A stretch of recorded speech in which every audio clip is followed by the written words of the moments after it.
going out to buy something. So it's quite difficult to control. Yeah, just make sure everybody stays safe at this moment. Yeah. Sure. I can So see we need to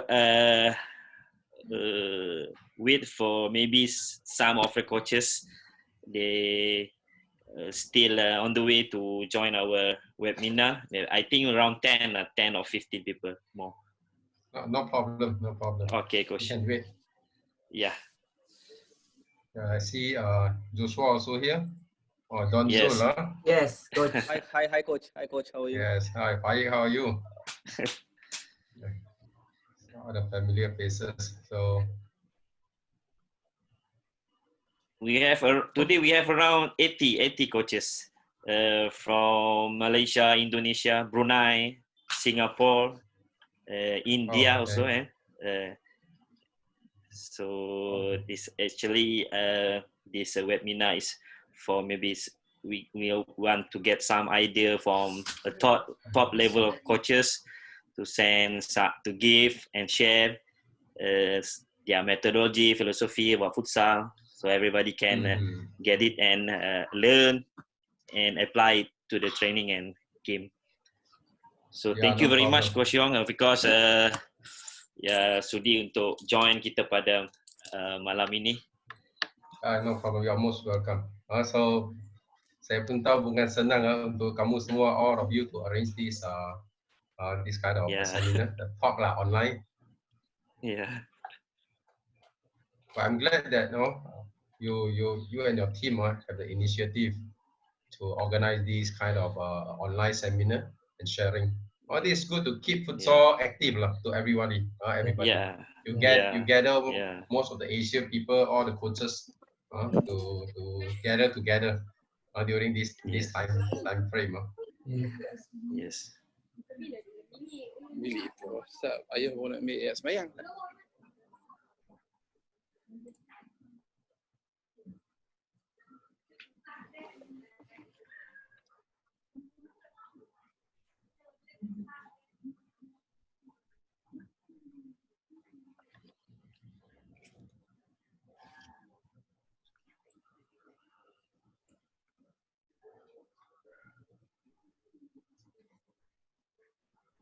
So Indonesia right now also lockdown right now, right?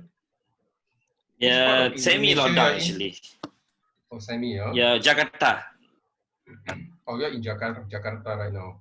Okay. Yeah, because last match should be held in Bandung, but they cancelled.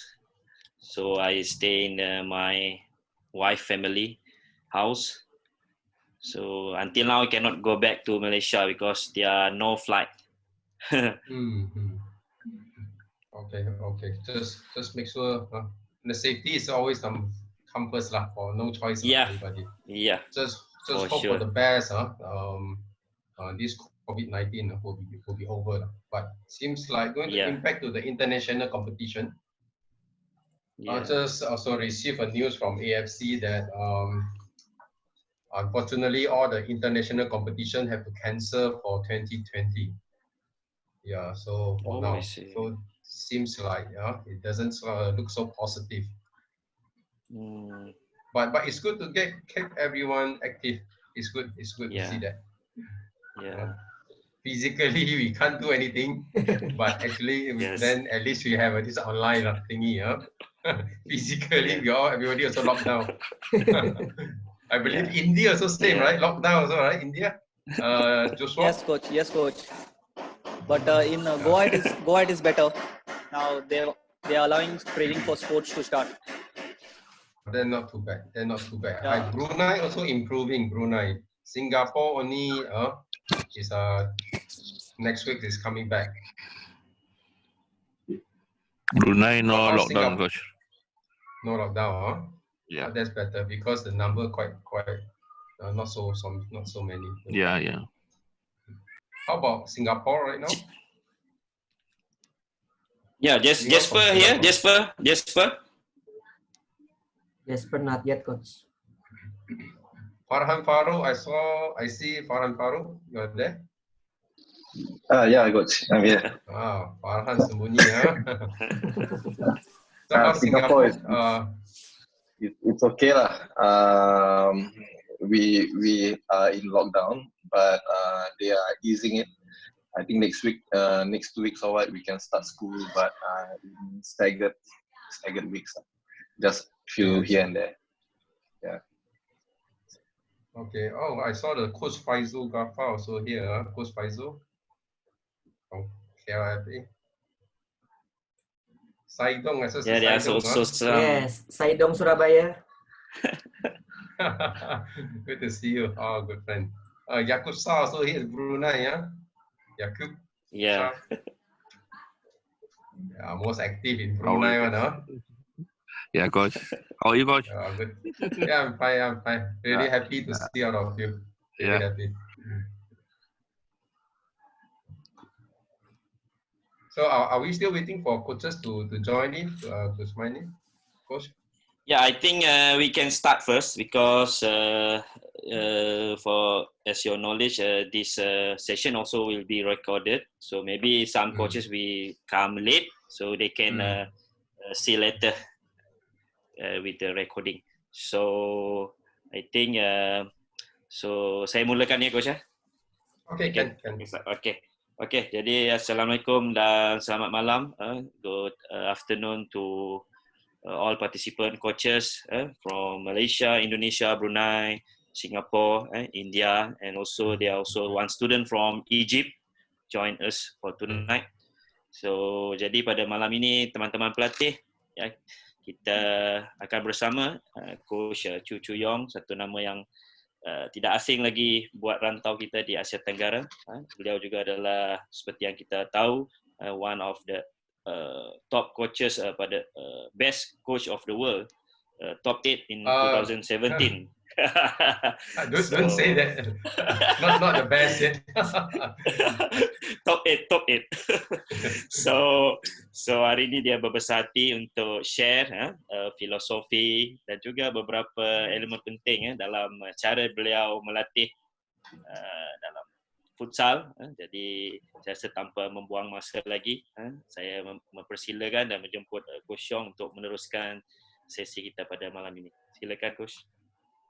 Yeah, thanks, Coach Maini. Also, thank you for your team, the effort to make this seminar online and then gather all the coaches together, kumpul semua sekali untuk have a discussion and sharing daripada pihak I punya side lah. So it's my honor and I'm pleased to share whatever I'm trying to implement to my national team for the past 3.5 years. And this is a sharing of my philosophy. And also I will touch something about strategic system that I implement in my national team, right? So thanks to all the coaches from around the Asia or ASEAN join in this seminar. And I will start off right now. Okay, before I start off I'm not going to go through other philosophy. I direct jump to my this one team philosophy in terms of tactical, the system. All right. So before I proceed further, Coach Kusmaini, I would like to request something. Just want to have 1 minute silence, if you don't mind, for us to pray together for our beloved coach from Indonesia, also my one of my students and also one of the best coach in Indonesia. Yes. All right. So to be honest, it shocked to me, and I still until today I couldn't accept the fact that he's gone, no longer together with us. So everybody should receive the news that Coach Bonsu Asibuan just passed away a few days ago due to this heart attack. So I think it's a shock to the futsal world, and just have a 1 minute silence and pray for him. Okay.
Okay, thank you to everybody. Coach Maini, you keep in touch with you close to their family, this Bonsu family. Yes, yes, yes. Thanks for the news, to our Coach Maini. Yeah, thank you. No problem, coach.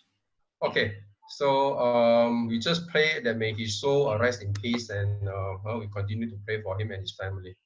Okay, it's quite sad news to entire in the futsal circle of the coaches. Yeah. All right, so this is my normally this is my national team. Actually, as the moment I appointed as a national head coach for the Malaysia team. So actually already have my own philosophy, what I intend to achieve, in the next 5 years, to be honest. But even though sometimes as a coach, we don't know whether we can last for 5 years, but we still have to follow our aim, our goal, right? So as a head coach for the Malaysia team, the philosophy is I'm going to touch about the formation, of course. Everybody know the formation is the system, how the way player move, and also we talk about the tactical, then strategy. Strategy is, I think, the most important as well, and then of course set pieces, and lastly is the what are the new trend of futsal. And in this training, I don't go in detail, but I have some video clip that can show in detail because we talk about philosophy and the strategic system in what I'm using in the game and how I train my player, right? So the philosophy of the training and in court training is basically is from formation, tactical, strategy, set pieces, and new trend, right? So so this is my aim. You see this page is talking about system, strategy, and tactical. This is the entire national team that I intend to achieve. All right, you can see the defensive and offensive system from 2-2, 1-1, 3-1. I believe all the coaches know all this system. Although all this system is the question is what kind of movement, what kind of attacking idea is up to all the coaches. So I have my own attacking and defensive idea, and also the tactical idea that I intend to implement in my national team. All right. All right. So about 2-1-1 system, yes, I believe everybody also know 2-1-1 system, but my 2-1-1 system is not exactly, I can share later on, it's not exactly it's 2-1-1. Almost similar to 3-1 or sometimes it's 2-1-1 if have to. But most of the time, seldom implement 2-1-1, but the formation roughly is like that. I will share the idea, the reason why I don't really go for 2-1-1, the middleman, especially this player number 2, why I don't prefer in the middle, all right? So because I have my own attack, defensive philosophy and idea, right? The tactic. So in my national team also I implement a lot of cut run and the penetrate run because this is the area that I find like my national team lacking. So that's why I also focus a lot in this area, and I can see some positive improvement. Even though sometimes cut run and penetrate run, you need a good high technique to implement. Then combination of system, I believe everybody also did that. Especially for the national team, it's a must to use combination of system. It's a must, right? Then offensive and then tactical, defensive, tactical, and in my philosophy of this national team, the defensive side, I only apply most of the time high pressing cut line. Right, so apply high pressing and cut line. So, but of course, later I will share. If anyone want to intend to apply this high pressing and cut line, we don't have a 100% full coverage sometimes. So that's why we talk about the risk taking. All right, the game strategy. All right, and you see this is called fishing tactical. I just name it fishing tactical for me and for my player. All right, so also system attacking and defending, zone marking. I split up to line 1, 2, 3. All right, then press marking. line 1, 2, 3 plus quarter half. Man marking, of course, for my national team for the last 3 years, I use man marking a lot, but mixed marking, I don't really use it, mixed marking. And only very minimum, but until today, after 3 years, I only apply once. So of course, the anti-press, how to get away with high pressing from opponent, then power play attacking system, and I also trying out the new combination. This is something new trend for the power play. Recently, just test out, even with Thailand team also try out. Not so effective because player need little bit time to understand. All right, then power play defending, 3 tactics in my national team, and then power play pressing system, the new trend one, and also this one, something new for my last 3 years, but I can see quite effective. So free kick set piece is normal, corner kick set piece is normal. Right. So this is the just to share with you. This is my later I will share how the line, the zonal look like from my training. How I make my player understand in short time sometimes. Because to be honest, in my national team, I don't have a long training hour. So sometimes I have to think of short-term training and what kind of what they call concept and training methodology to make my player understand. Yeah, so this is the biggest challenge. I believe this also fall on most of the coaches. Sometimes you have short-term training. All right, so this page, I'm going to talk about the philosophy of the defending. All right, so this is my player. I did the presentation to my team every time they come into the camp.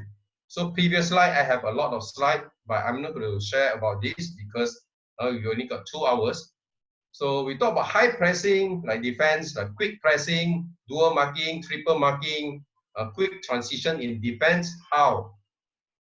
Especially this one, quick transition, they must drop back to the line 1, line 2, line 3. My player must understand which line they must drop. Because player, we cannot give them too much instruction in the game. Only one instruction, they know what to do. All right. So also talk about this defending line after quick transition back to defense. Which defending line and zone they need to cover, they need to stay. Right. Then where is the pressing point in my defending, and then fishing tactic. I apply a lot of fishing tactic. If fishing tactic, Coach Maini maybe is macam something like punching opponent. Okay, yeah. Yeah, punching opponent. Umpan. So sometimes I want to umpan them. Which area I want to fish them before I go and catch the fish. All right, something like that. So I work out a lot with my player. Talk about this fishing and trap. Something is like trap. But we call it fishing in my national team. Then this is my philosophy for attack.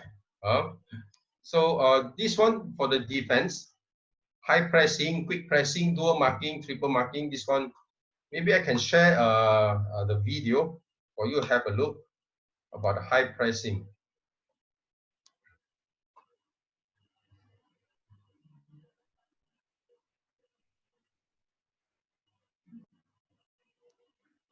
Yeah, as you can see, this is the high pressing video.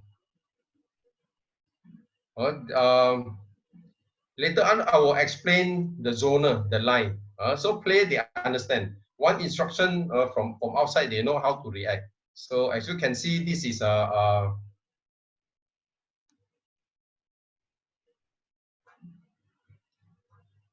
this is the line. You can see this is the line.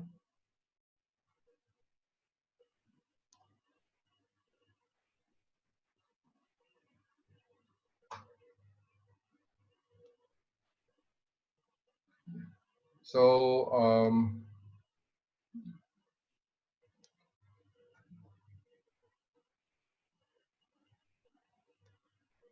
yeah, these are the area.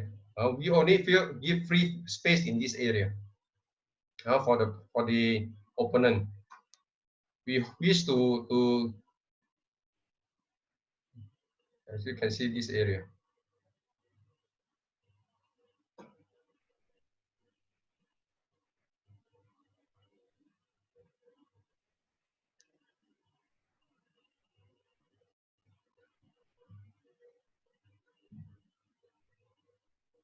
Yeah, this area, I normally call it quarter half line. My quarter half line pressing sometimes using 2-2, sometimes using 1-1 and 2-1-1. All right. So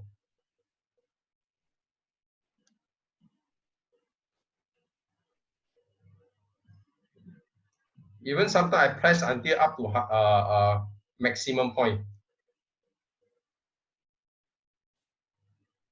Yeah. So if you notice, my pressing sometimes always apply to dual marking or triple marking. So I left one below 1 versus 1. And 1 versus 1, my defender must have the ability to intercept, not behind the defender. And I always like to use 3 versus 3 up front and in the top defense attacking half, our Malay attacking half. So because I don't like to let opponent to have too much ball possession. So that's why I always prefer my player to work on 3 versus 3 during the attacking area.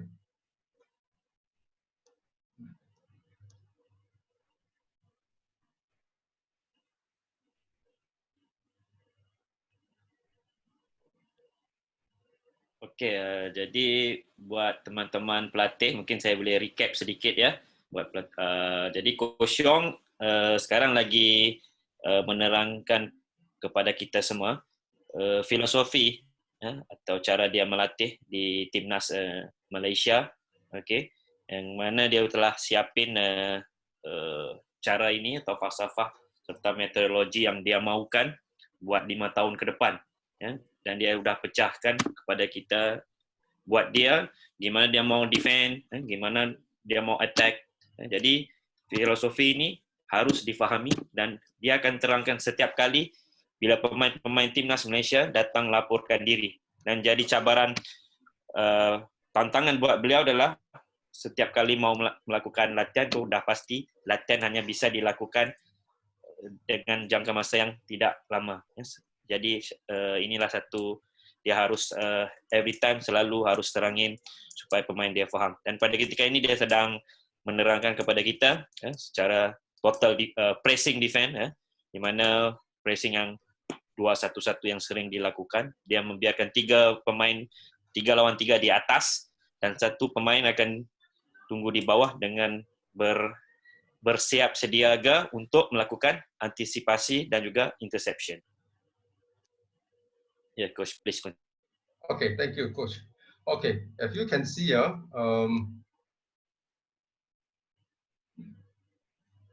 yeah, this is normally my high pressing. These 2 versus 2, of course, but of course this one have to cut line, cannot go. They only go when the ball release. You see the ball kick. So this is always sebab kali ini saya tak boleh explain dalam detail how my player have to wait, when my player have to wait, when my player have to go. So all this in detail, maybe we can have a separate session to talk about it step by step. How to teach your player to trap opponent and how to catch them. So how to clear their rhythm, how to clear their momentum. In my defensive, I only think of one thing: clear the opponent rhythm and the system, the running line, the running and also the movement line. How to clear them. So as you can see, the moment ball move, you must make sure your top player here, attacking player, fast enough to capture. And you can see this guy coming, whether this player should exchange or not, you can see. We're training a lot about this one. If you can see this player and one more Malaysian player coming up here, whether they need to do the switch marking or man-to-man marking, it depends on this guy.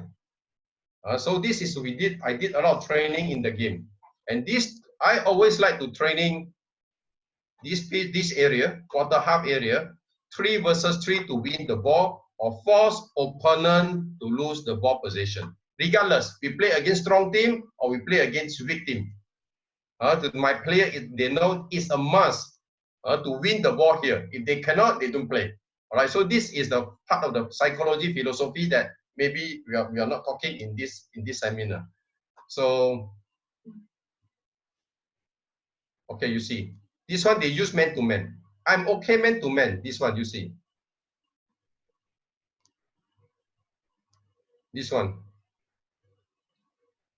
This guy man to man. This guy man to man.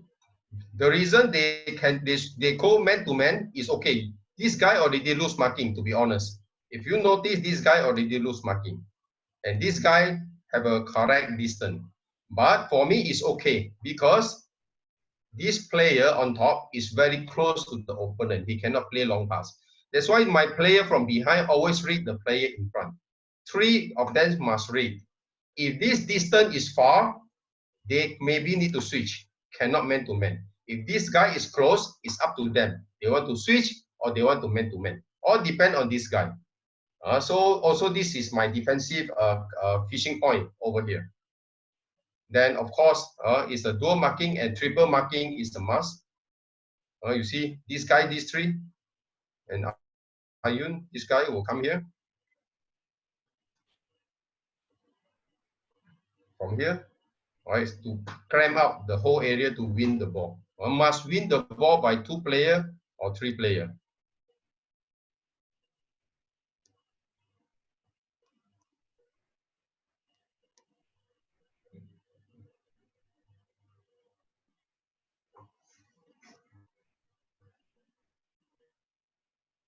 Yeah, so this is one of the just a video. All right, so quick transition, triple marking, dual marking is a must to practice in all different zone. Okay, so this is for defending philosophy for my national team. The next one I'm going to talk about is the attack of the philosophy. All right. So in my national team, the training or the training session in attack, the player must know which player can dribbling and they should dribbling in which area, at the side or on the top area or line 2, line 3, quarter half, which area they can dribbling. What situation they allowed to dribbling, what situation they are not allowed to dribbling. So this is also did a lot of training. Then also important is, I believe a lot of coaches will be very interested to know about this one, initial position of the system. All right. Later got one page I will explain about this initial position of system, because I believe I received a lot of message from all the coaches said why my player don't understand about the system. They cannot pass and move like what we want. Even I give training, but they cannot do in the game. I think this is very common from all the coaches. Then this is the problem we are facing. But my advice and my suggestion to all the coaches, you don't have to worry about this one. To be honest, if your player cannot do the system pass move according to what you want, don't have to worry. You just need to show them the simple way, the simplest way how to pass and move. Maybe I will show you later. I will share with you later. Then the build up attacking line, 1, 2, 3, still the same. I will talk about this one. And then 2 attacking plus 1 support. This is very common in the futsal game. Even the World Cup team or any team also 2 attacking plus 1 support always. 3 attack and then 1 stay back in the at the defensive side. But of course, defensive not just stay and static, but they must go for support only. But you must stay at the back to prepare for the counter attack. And then quick transition attack is a must. Transition of attacking and defensive is a must to train in my national team all the time. And then always try to influence your player. Defending is the best attacking. If you understand this meaning, so you will change your player mentality and you will train they have a desire, the kind of winning mentality in terms of defending, right? Defending, I'm not sure coaches understand this. If you understand, our defending is the best attacking. So if your player understand this, they will enjoy the defending most of the time. Like play, even lose the ball, although it doesn't matter. Everything starts from defending. Defending, you got the ball is the best attacking way and or counter attack to find the goal, the counter attack.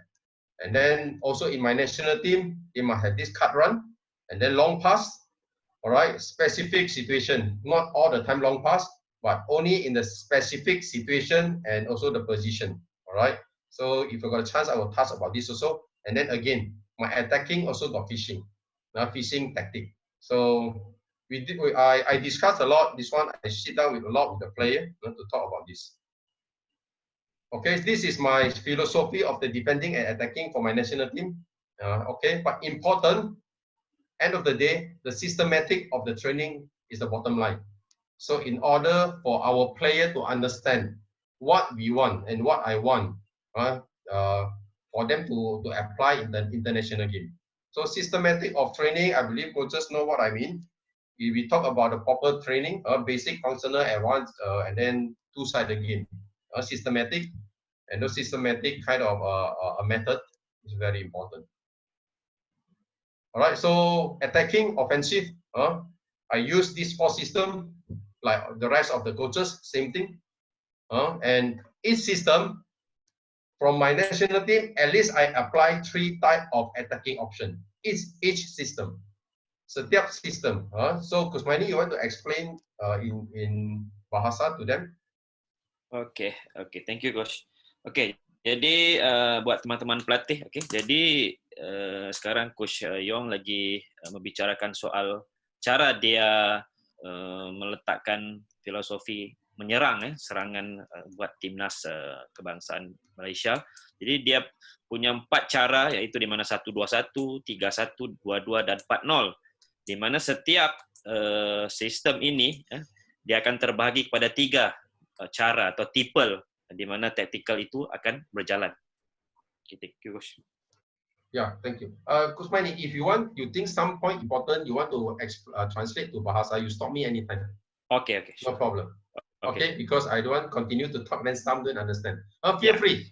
Okay. Anggap ini sebagai discussion punya topik, seminar.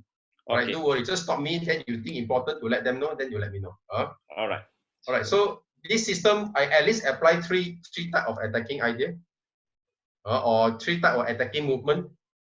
So at least my player have some idea, then I will let them to decide which one they want to use. But the system positioning is a must to follow. It's a must, compulsory to follow. But attacking and movement, I will leave it to them.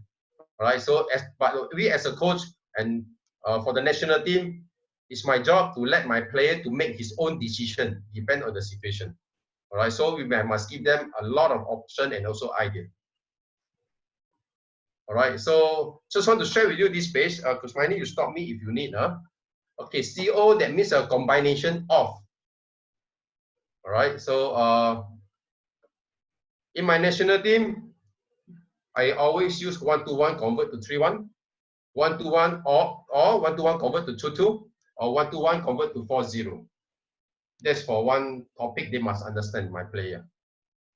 Okay, then second one, my player must understand the 3-1 position convert to 4-0, 3-1 position convert to 1-1, 3-1 position convert to 2-2.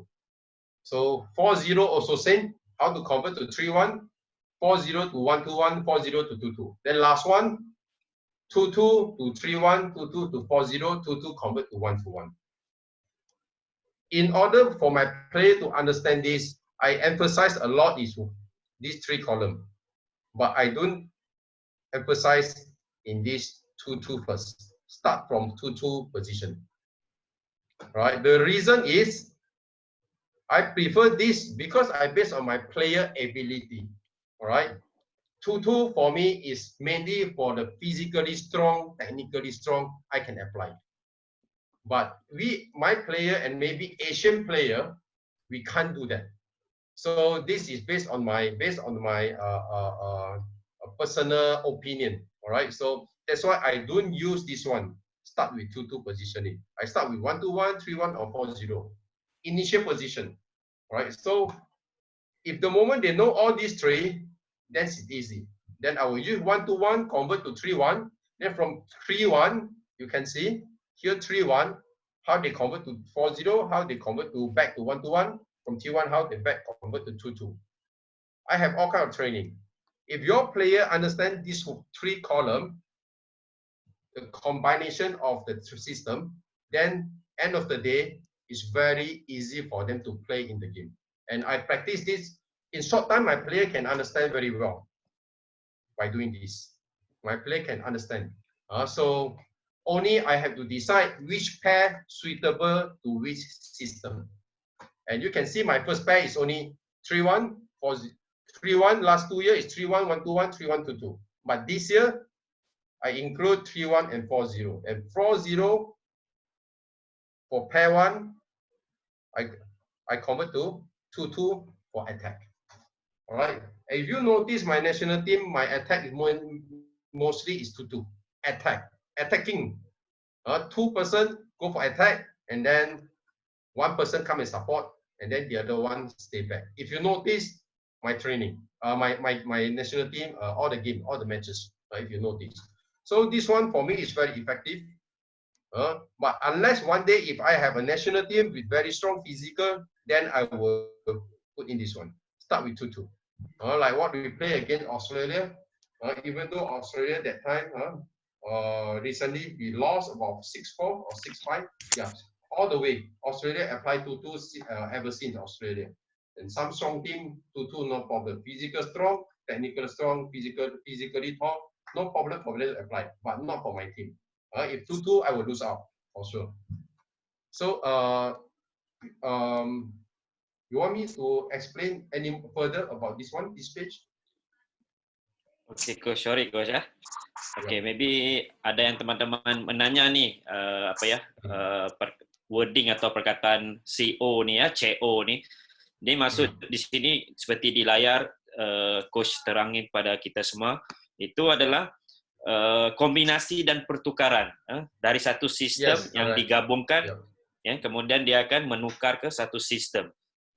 Tapi intinya itu dia lebih kalau kita bisa lihat atau perasan permulaan taktikal menyerang buat yang sering digunakan pakai oleh Coach Yong pada ketika ini adalah 2-2, dan daripada 2-2 itulah yang akan membuatkan pemain bisa menguasai line-line taktikal. Okay, thank you, Coach. Okay. Nanti I ada video mungkin I boleh tunjuk sikit, 1 or 2 video about this page. Alright, so right now saya bukan 1-1 convert to 3-1. Sometimes I use this one 1-1 convert to 3-1. Then from 3-1 you will see attack and end of the day attack is only using 2-2. If 1-1 I break 2-2, I will straight attack. If 1-1 I go to 4-0, I will attack with 2-2. Everything back with 2-2. So this is what my philosophy for attacking, based on my player ability and also the physical and also the speed. So I find this one will change a lot, will improve them a lot. But of course, the technique is the bottom line to apply all this system.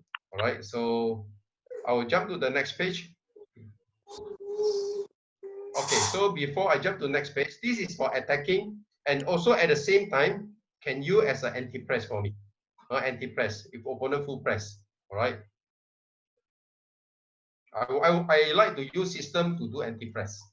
So everything is aligned, everything is like, don't have specific, I say 1 or 2 or 3 different things. Very hard for player. So everything is aligned, everything is related. Everything is related. So easy for player. Yeah, so my training philosophy, this one is the most important for my player to understand. All right. In my national team training, I only give them the instruction. First of all, my player must know the initial position. Initial position is this one. So example. I had a pair 1 during the game. I say pair 1. Initial position, I want you to understand what is 3-1. Okay, example, 3-1. So it's okay if opponent want to do 2-1-1 marking or 3-1. All right, this is 2-1-1 marking.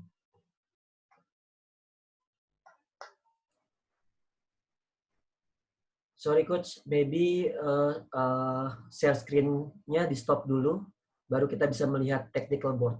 For me, to make my player to understand and catch up fast. So what I call this one is initial position. Their first position.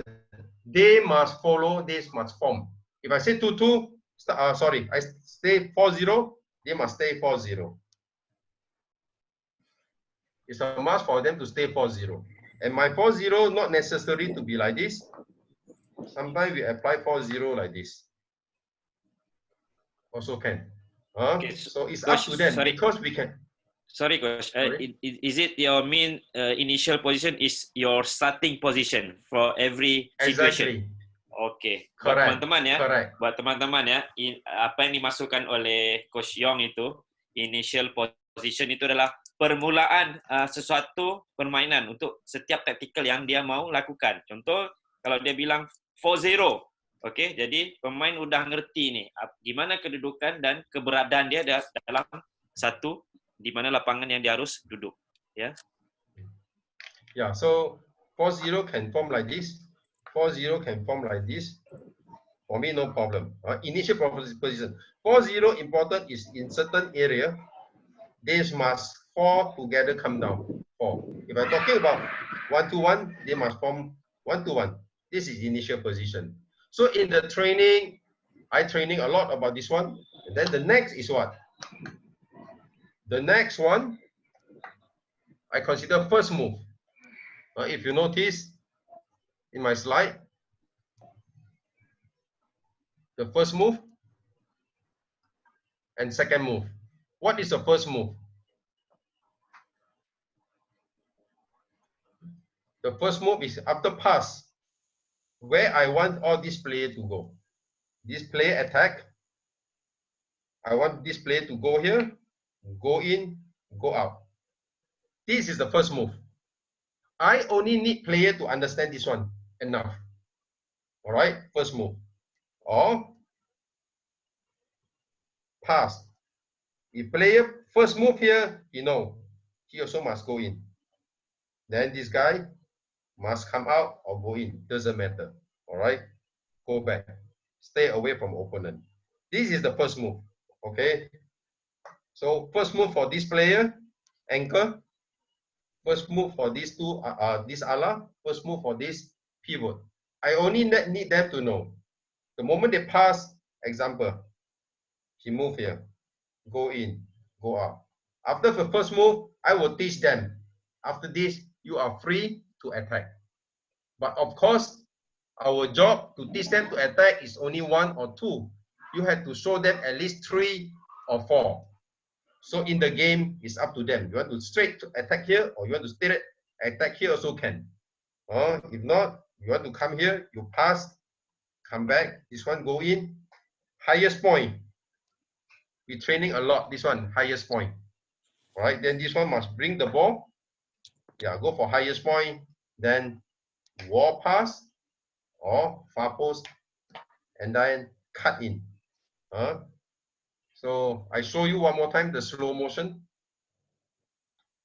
This is one of the example. This one of the example.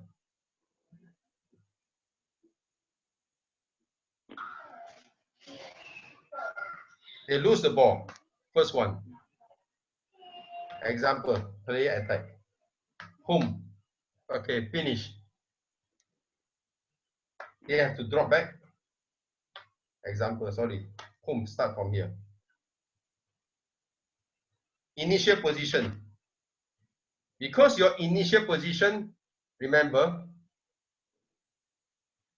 I will fish my opponent to mark with a 1-1 or 2-2. Doesn't matter. All right. Let's say 1-1. This is the initial position. Now, play. First move. If this guy first move, you have to see this guy. If this guy press, I prefer he go out, go in. This guy will check. This guy must come out. Right? Example. If he press, this guy compulsory must move out. Cannot. Then we form another triangle. All the attacking, all the positioning must form triangle for the support. All right. Then up to this guy want to run or want to play or want to play first time. It's up to this guy. All right. So in the attacking, we will show attacking one, attacking 2 straight, or run with the ball, come back, then attacking 3. Right? At least show them 3 type. Example. At least 3 type. Right? So back to the initial position. I only need player to understand the initial position. Second one, where's the first move? Here or here? I only need them to understand this is enough.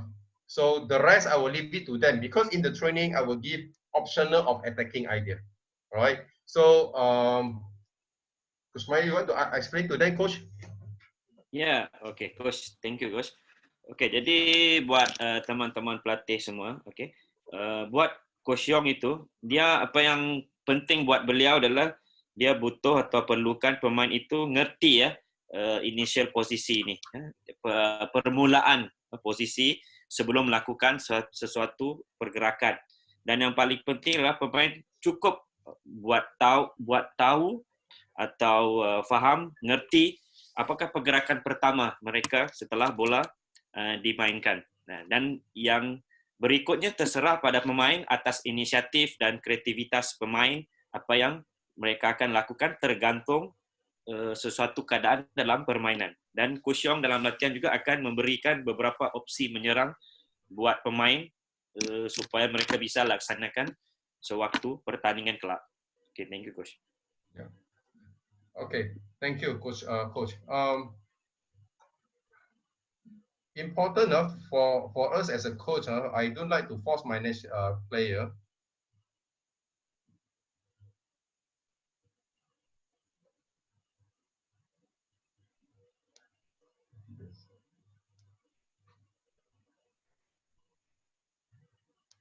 Okay, so I back to the slide. Important the second move. Of course, your player first move, I think they're capable of, but I believe coaches must also face a problem like player have a difficulty to understand the movement.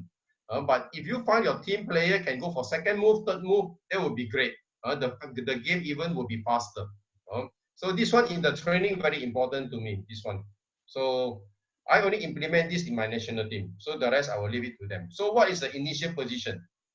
Initial position is you have to decide what system or what kind of movement you want to use as a coach. So means initial build-up position, like what I just explained just now, 1-2-1. Then where's your track positioning, or where is your attacking point? This one, this only the three key area I try to make my player understand. But my player no need to know about this theory. The theory only with me. All right, I only conduct training to let player know you only need to understand the first pass or second move. First pass and then first move and second move. That's enough for me. The rest, how you want to attack is up to you. All right.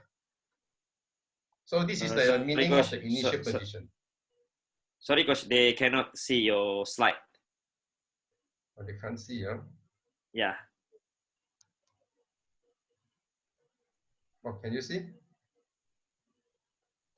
Okay, can now see okay. Right now? Yeah. Okay, sorry. Okay. This is what I just explained just now, the initial position. Also, the first positioning is what system. You want them to start with 3-1, 2-2, 4-0, 1-2-1. It's up to you. And then initial build up, the positioning. All right. This is for the initial build up positioning. Right. The first position you stay, and this is for build up. All right. Then where you want to trap position opponent. What kind of positioning you want to start to move. First move where you want your player to move. This one very important as well. So this one also come to understanding. All right. So the first move, the moment the first move, everybody know others one where they need to, other players where they need to move. All right. This is all about team understanding during the training. Then for the second, for the first move, very important. Where do you want your player to move as a team? So my player will understand. They know where I want them to move. All right. And sometimes I also give instruction to the pairing. This pair, the first move I want you to move like this. The rest is up to you. Because in the game, have many kind of situation. All right. The idea, the first move is to penetrate opponent marking. That's for sure. And then also to stay away from the marking, strong marking. The first move is always important for me. First move. Nobody stays static. Everybody know in futsal is a pass and move. nobody, without ball or with ball, you have to move. Then the second move, if your player can do even third move, fourth move, even great. All right. So the second move also same thing. Where do you want your player to move to the next position? And of course, same thing, penetrate opponent's marking. And then the second move in my training, my second move is already either move away or marking or attack opportunity, attacking the second move. If opportunity come, must attack first, because I don't like to pass move for too long. 1, 2, 3 pass, you must look for opportunity to attack in futsal. If cannot attack, still man-to-man marking, doesn't matter. You must teach, I will teach my player how to stop the next problem. All right, so in my national team training, second move, I would like to encourage to always go for attack already, or third move, not too long in terms of the ball position, not too long. All right, so this is a part of the psychology for my player. This is what I always tell my player in the training, in the theory class, and also during the friendly game or during the real game. I always tell my player, ask yourself, all right, what's the reason for you to defend? What is the purpose? Apa tujuan you buat defensive, right? A lot of people, a lot of player think, I do defense is not to concede the goal. Tak kena score by opponent. That's one. A lot of players, their mentality is very common. And this is something I don't like. That's why I want them to change their mentality in the national team. Because last time, to be honest, the player, they say, oh, we have to defend now. Zone marking, jangan pergi attack. Because they think like that, because they meet, one thing in their mind is the opponent is too strong. Opponent is a good team. So that's the reason for them to defend. But for me, no. The reason for you to defend, regardless with a strong team or weak team, all right? Regardless, all right? Defense is for you to go for attack and score goal. It's not to defend because opponent strong. You got what I mean? Ya, okey. Jadi buat teman-teman semua, okey. Jadi sekarang terkait dengan falsafah atau psikologi pemain ya, buat Coach Yong. Contohnya dalam aspek defending, bertahan, itu pemain harus mengerti kenapa mereka harus melakukan bertahan. Ada kala juga pemain yang hanya berfikir bertahan, hanya kembali kepada zona kerana mereka gara-gara bertemu dengan tim yang kuat. Kalau menurut Coach Yong itu kurang tepat.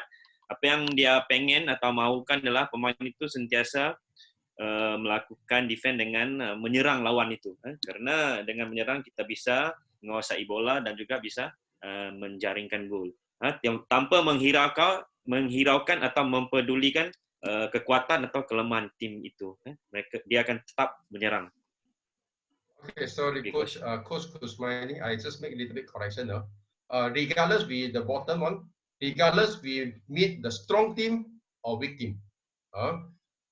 Defense is not because they are strong or they are weak. Defense is because I want them to win the ball, and defense is the best attacking, like what I just mentioned.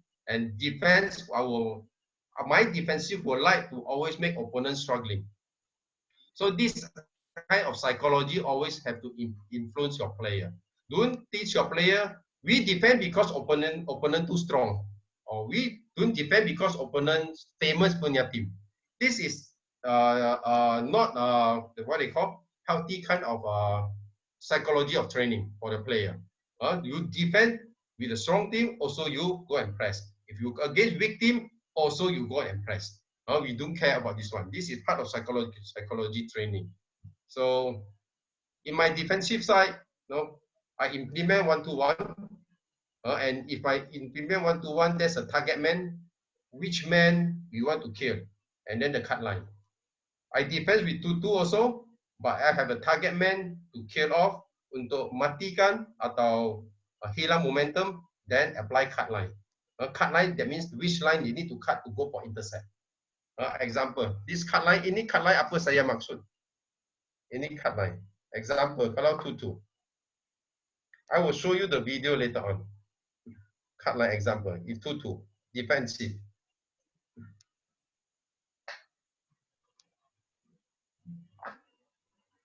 This is cut line. I don't like my player to go in here. No need to come in here. No need. Because this one pass is a long distance for the player to go. Very long. Not good for the player. End of the day, your player only tired like something like zone marking. Right? I don't mind my player go up. This one we call cut line. Cut line position. Yes, but dangerous. But player, you must train them. Even this one, they must be stay very, very high alert. This one, cut line. I got many goals from here, of course, cut line. And you want to apply cut line, this one, you want to apply cut line, this one close. Your player must have guts, kena berani untuk stay up higher point. And also stay very alert. Cut line. This is not cut line, this is zone marking for me. Zone marking. I don't like this. I don't like my player. I see my player like this. Go in, come here, something like that. Then pass, come here again, zone again. I don't like my player controlled by opponent. I prefer to cut off their system, cut off their rhythm. All right. So this is a cut line, what I mean. So 2-1-1, same thing. But my 2-1-1, I don't apply. Example. This one. A lot of like to practice this 2-1-1. This is 2-1-1. All right. A lot of people like to cover this area. But I don't prefer to cover here because I know some team they like to do this, jump. You understand the jump marking? Very common, the jump with the right timing. But I have my system to overcome this jump. I will set up like this, if jump marking. All right. If my goalkeeper can receive the ball, this one won't stay here. Better like this. If goalkeeper can receive the ball. If keeper cannot receive the ball, better stay like this. To cut off the 2-1-1. And then this one sometimes can go. Use this space. All right. So get away from the tight situation. Get away from the tight situation. It's a must. Before they jump closely. But of course, not all the time we successful. But we have to teach our player how to solve this problem. So my 2-1-1 in my national team.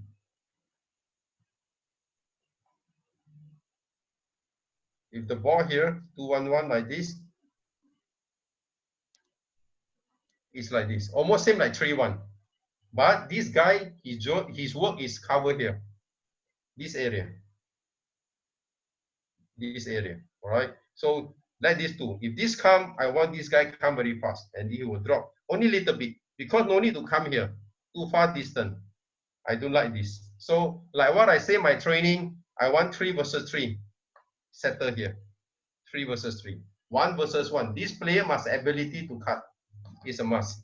But of course, I see a lot of problem from here, from my national team. I have need to solve this one. All right. So I always training 3 versus 3 over here. Okay. If they not successfully, they feel gagal untuk dapat bola, then they have no choice. Like 2 marking. Everybody have to do extra work. That's their job. All right. If they don't want hard job, they settle here. Because you don't think about your team. The moment you apply this one, you have to think about opponent. Opponent also won't like it. Opponent. All right. So I go to the next page. Coach, sorry, setelah menggunakan tactical board harus kembali lagi ke screen sharing karena tadi pada saat Coach Yong menunjukkan tactical board itu tidak terlalu terlihat, makanya tadi saya close. Oh, oke. Okay. Ya, nanti saya akan share dalam screen sekejap. Better. Bisa share screen lagi, Coach. Terima kasih. Nah, lagi sekali. Kusmani, is it he request one more time to show him? No.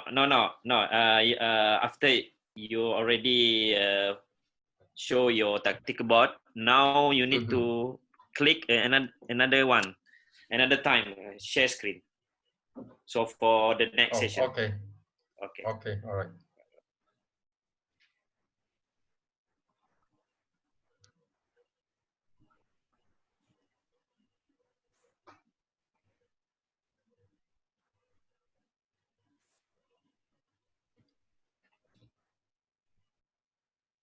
Okay. Yeah, so my 2-1-1 you can see is the white marking, and then 3-1 mix I seldom use. Saya kurang using this one 3-1 mix marking, and the one marking permanent I seldom use this one. I'm mostly using these three. This one very minimum because I don't encourage to use this one for my national team. Okay, so this is the national team, my national team philosophy. All right, strong team, mana mau kena press, where to press, and when to withdraw. But I have a very minimum zone marking. This is my national team philosophy when it comes to defensive. Play against strong team, where to press, when to withdraw, and then after withdraw, not zone marking, still have to go for press marking. And then I have minimum zone marking for certain reason. All right, atau mau start punching, tak settle down, team kelang kabut, yeah, then I will start with minimum zone marking, but after that, we still go for press marking. So the fitness level and the focus level of the player have to be very high. If we play against average team, still we go for press, and then also they must know when to withdraw. Also minimum zone marking. But for the average and the weak team, strong team, if you can see, I would like my team always go and press, full press or quarter half press. But average sometimes, team, you meet the weak team, normally they will have a deep marking. Always have deep marking.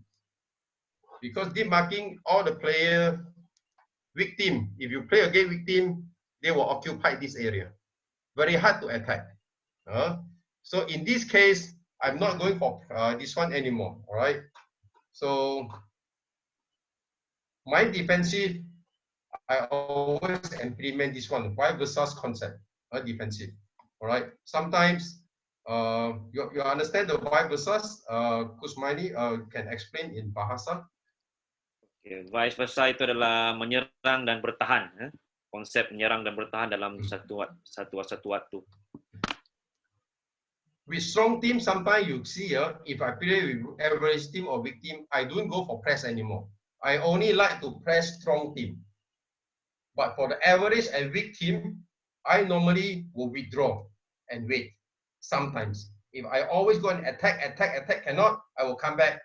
I will come back and defense. I don't go for press.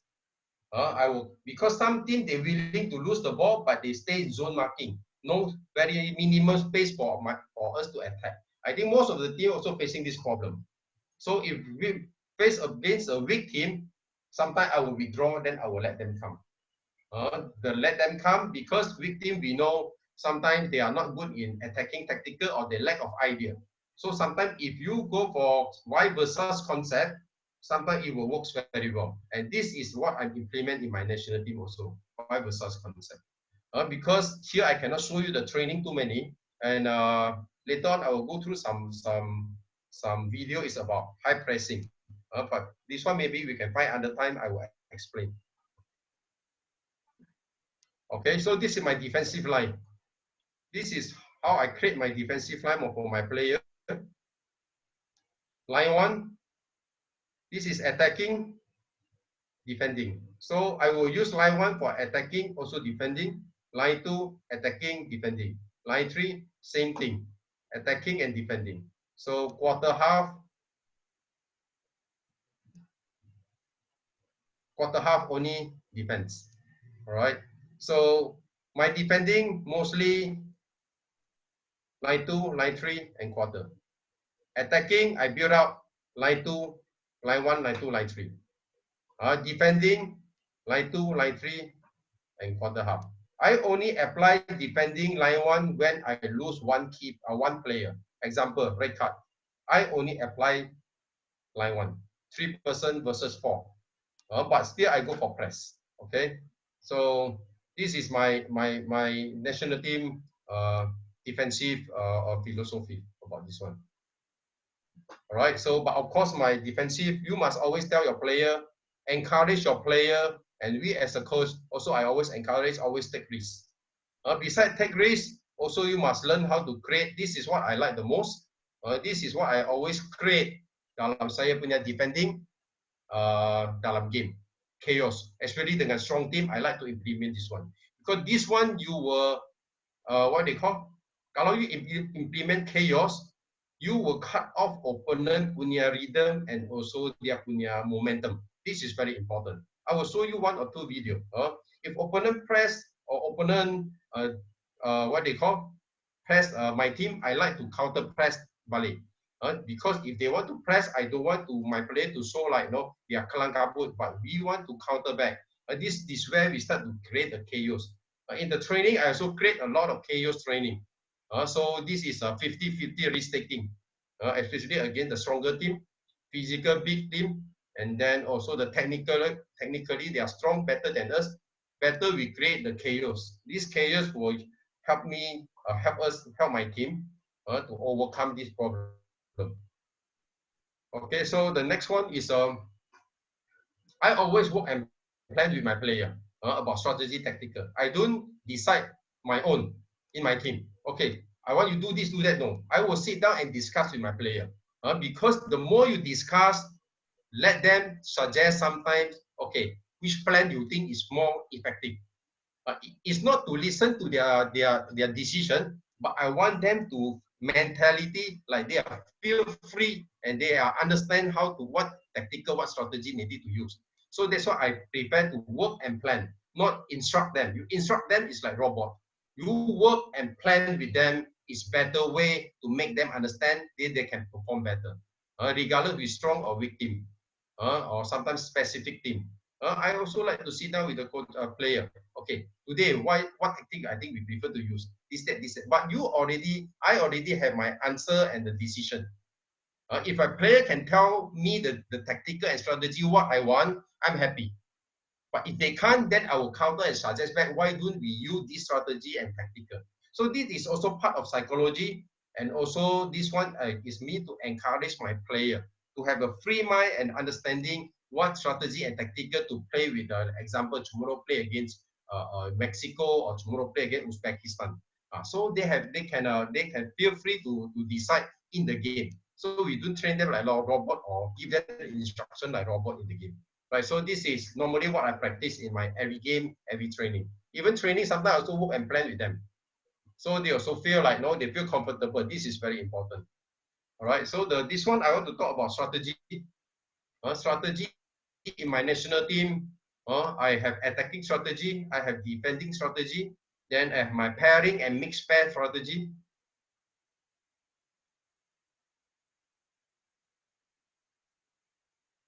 Very important moment. We can change the game. If game moment, we change the pair. Can you hear me, Kusmaini? All the coaches? Yes, can. Yeah. Okay. Then also the game situation strategy. All right. And then the first half and second half, we also using the different strategy if have to. All right. So this is normally what I implement my national player. So basically, these are the all.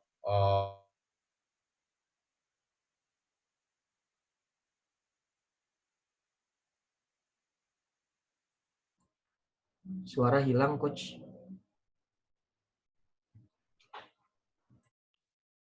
Yeah.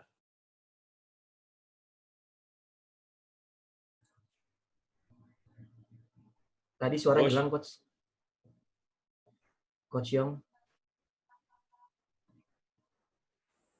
Mungkin lagi koneksi problem. Bentar ya. Coach Yong?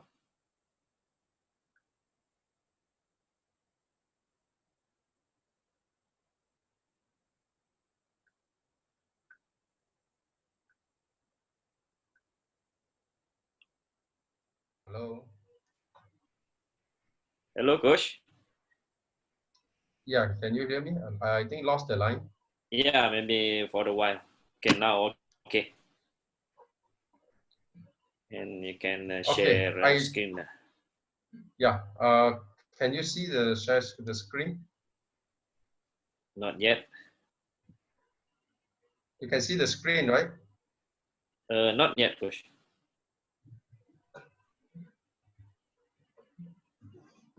Okay, now okay. Now okay. Can see? Yes. Okay. So basically that's my philosophy for my national team. So I want to show some video. This one is my national team training. The topic is one-to-one target and also with a 4-0 attacking. If opponent deep defense.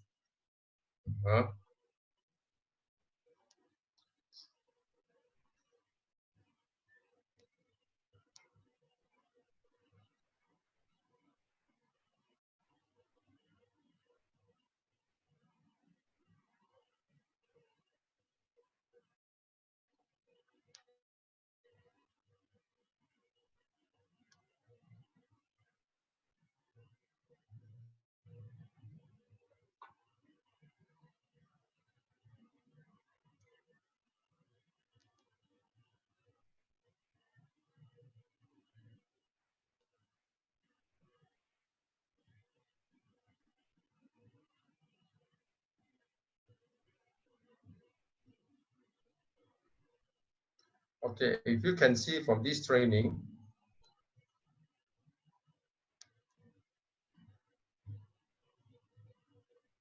regardless what system I use, if you can see, I always use these two as attacking, 2-2.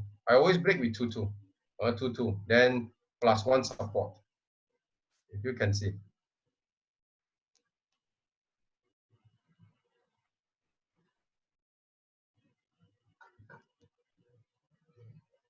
Yeah, so this guy will come as support, then this guy will still have to come for support, but must stay as a last man. That's very normal.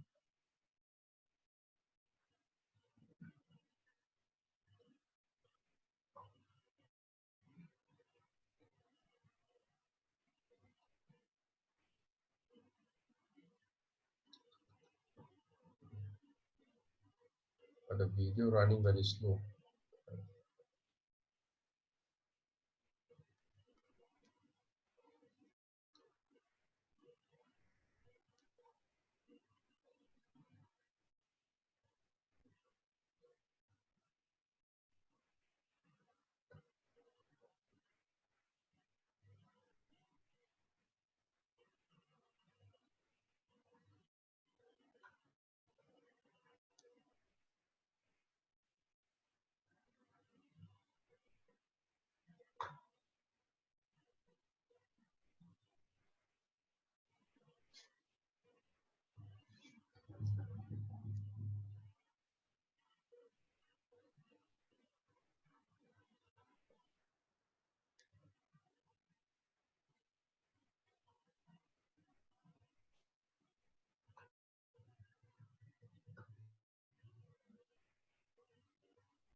And target man.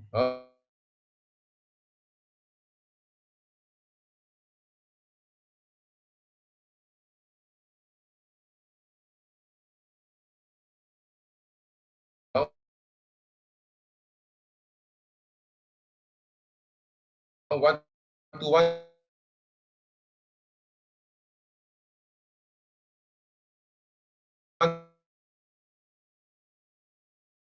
training and target not in the high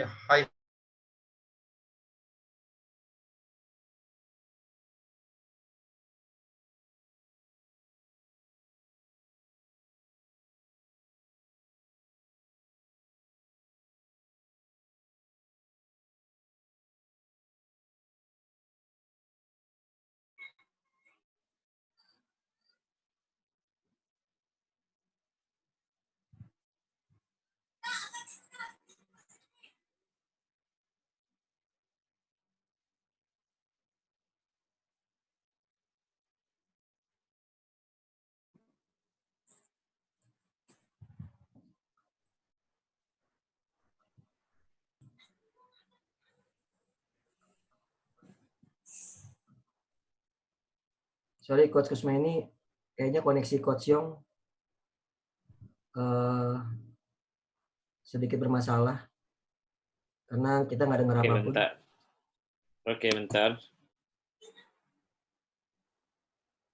Masih ada di dalam atau ini? Coach Yong? Oh, can you hear me? Oh, Just now sorry, you all can Coach. hear me, right? Yeah, some of disruption just now. Maybe the Okay. line is not so good.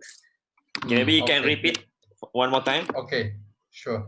Okay, no problem. Okay, so this is my national training, all right? One-to-one attacking, all right? If opponent deep marking, this one I prepare for opponent deep marking. If opponent deep marking over here. Sorry, Coach. Even The screen. The screen. okay, sorry. Please share your screen.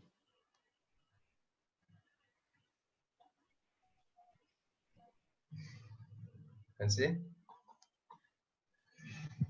Okay. Is Okay. that okay? Okay. All right. All right. Okay. This is what I just explained just now. One-to-one. This is the initial position. Initial position. What I want my player to start the build up. And if I'm talking about initial position, then next one we talk about first move, where they need to go. First move. All right. So the rest I will leave it to them to decide how to attack. All right. So even the build up, I also will make them understand which area they need to build up. This one is the line 2 positioning build up. Sometimes I use line 3 build up. And sometimes I use line 1 build up. Go to my own half, line 1 build up. Everything got the strategy. Why I have my reason why I have to build up like that. Everything is to fish, to trap, to punching or opponent, umpan per opponent sometimes. Right? So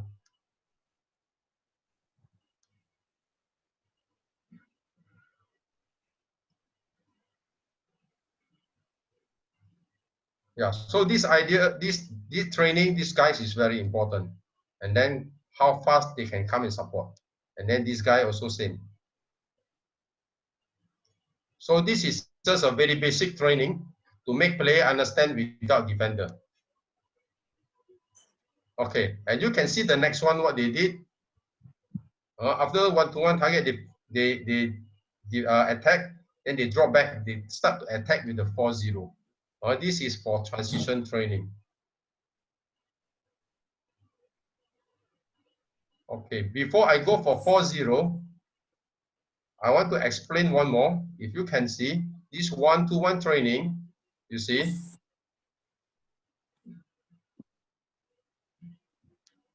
okay, I always like to attack with 2, and then +1 support later on.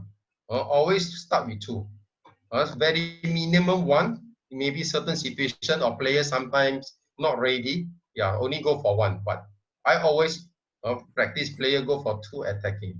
Then 1 come support become 3, and then 1 support later on.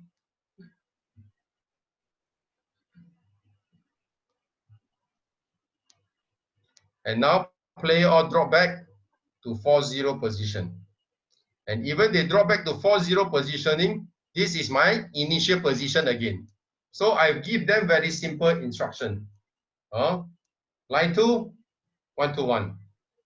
Line 2, 4-0. They know what to do easily. They know what to do. They know how to react. So this one start from 4. And then you see how they go for attack.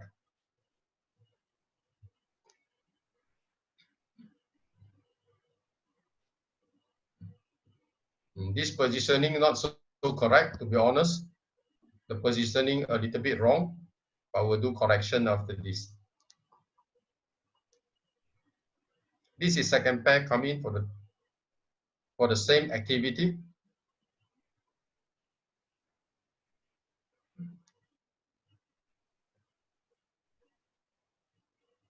Same activity.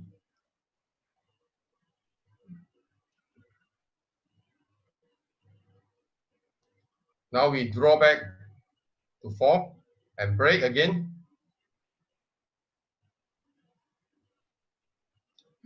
So this kind of training will always make them understand, and this one very effective for me in the game. even opponent full press, also the same. Simple move and easy understand, or simple movement. And this is one of it. In my next training, sometimes we add on more different type of movement, different type of attacking idea.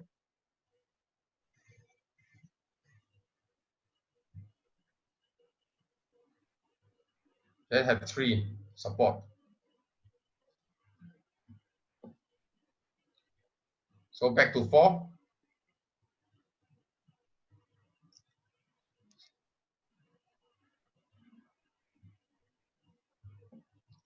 Okay, this is one of the training.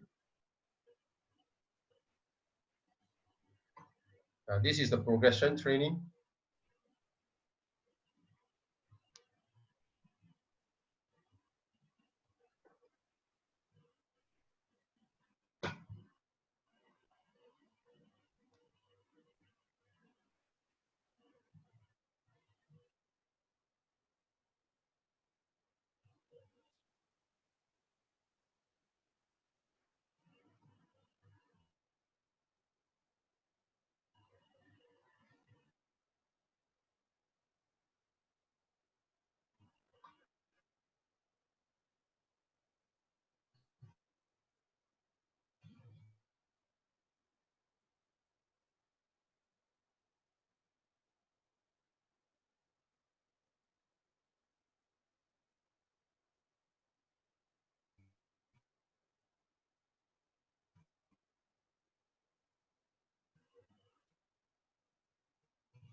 Kayaknya koneksinya bermasalah lagi.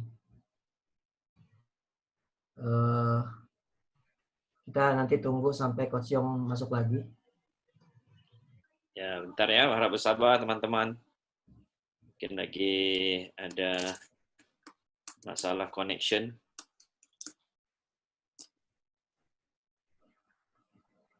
Jadi sementara itu mungkin saya bisa terangin dikit ya, sementara menunggu Coach Yong masuk.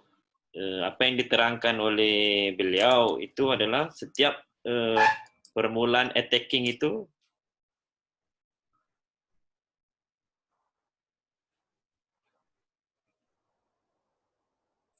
Nah, sekarang Coach Kusma ini yang hilang. Coach Kusma ini yang nggak ada suara.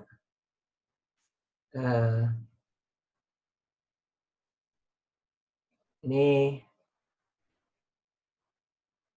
memang koneksi masing-masing nih. Kalau suara saya terdengar teman-teman?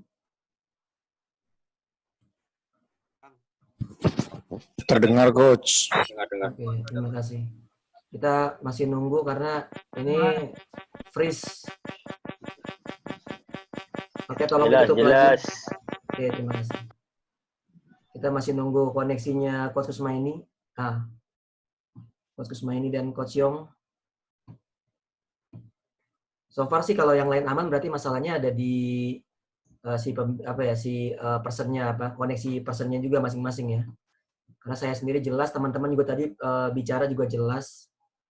Kita masih mencoba menunggu karena Coach Yong pun masih ada di ruangan dan Coach Kusma ini juga masih di ruangan. Kalau yang di Malaysia aman? Sebetulnya balik lagi ke koneksi masing-masing sih Coach, belum tentu negara sih. Jadi kalau misalnya di rumahnya atau apa, ini bukan soal ada di mana, tapi bagaimana koneksi di tempatnya. Coach Kusma ini tadi sempat suaranya hilang juga Coach Kusma ini. Ya, di Bekasi hujan ya? Hujan ya? Iya, betul nih. Kondisinya memang tadi juga saya sempat hujan di maghrib tadi. Iya. Kita masih nunggu ya teman-teman, nunggu Coach Yong. Dan Coach Kusma ini tolong di-translate terus Coach, karena tadi udah diberikan izin oleh Coach Yong. Saya lihat banyak ini nih. Memang so far sih sport language ya. Artinya memang ya benar. Jadi sebetulnya kalau pemahaman aman, tapi memang teman-teman kalau misalnya seandainya harus ditranslate, tolong bicara aja gitu. Karena kita juga memahami kualitas apa mungkin bahasa Inggris teman-teman nggak semua sama secara kemampuan kayak gitu.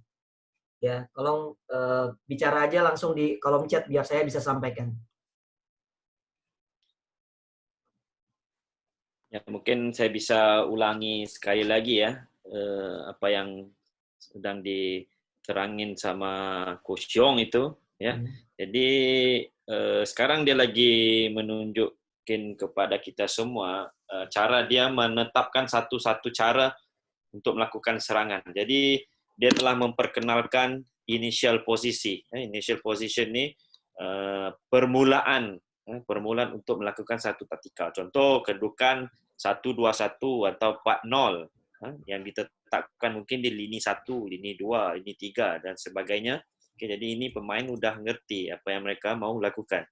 Yang penting pemain tahu sentuhan atau gerakan pertama dan gerakan kedua dan gerakan ketiga itu dari waktu dari masa ke semasa itu akan secara otomatis pemain akan bisa mengerti. Yang penting gerakan pertama itu seterusnya adalah di atas credibility ataupun kreativitas pemain untuk melakukan gerakan yang seterusnya.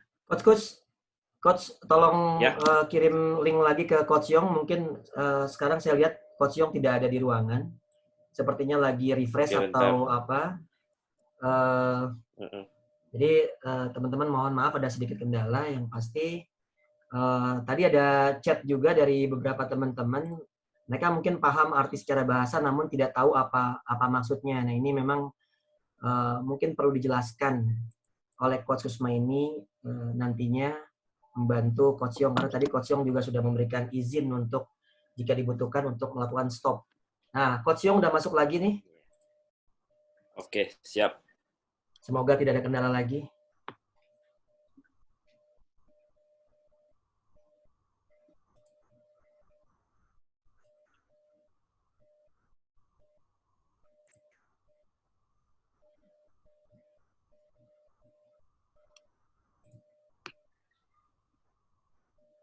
Hello, Coach. Udah habis. Ya, Coach. Yeah, sorry. The line was cut just now. Okay. So,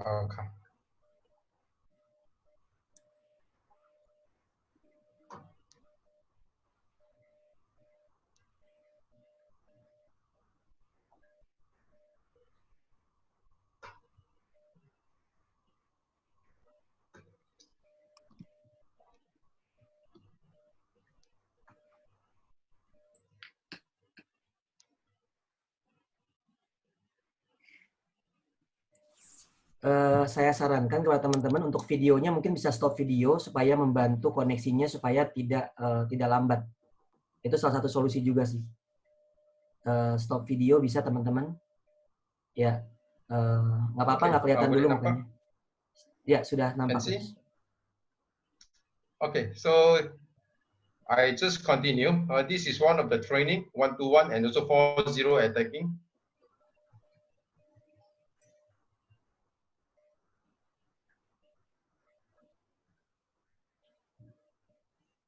Okay, so again, this is initial position. I consider opponent deep marking. So this is the attacking idea, one of the attacking idea.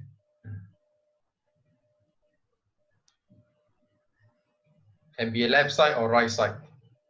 So they have to drop back. The next one is attacking by 4-0, opponent press.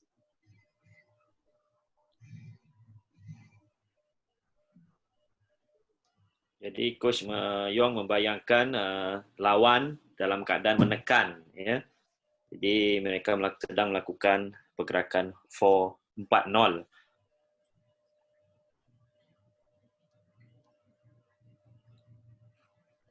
I'll go for one more.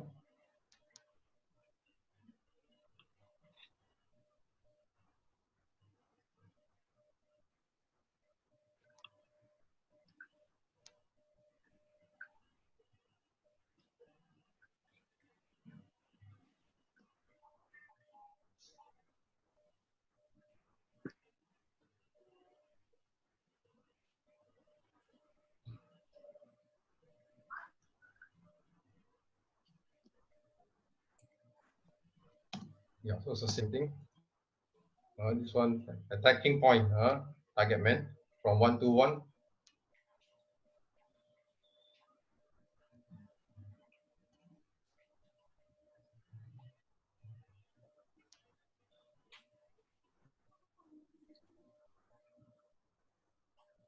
And this is wrong passing. A player have a lot of problem. They are passing just always want to play to the wide.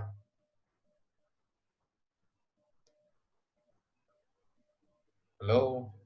Hello, coach. Yes. Can you hear me? Yeah, yes, Okay, yes. good. Okay.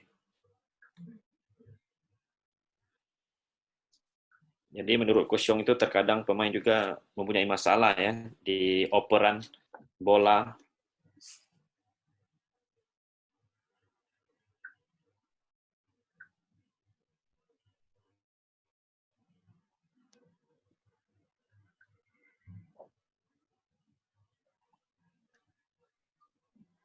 Okay, you can see one more time set up. Line 3 attacking for me. This is line 3 attacking. And target man. And attack by 4 or 3 and then draw back.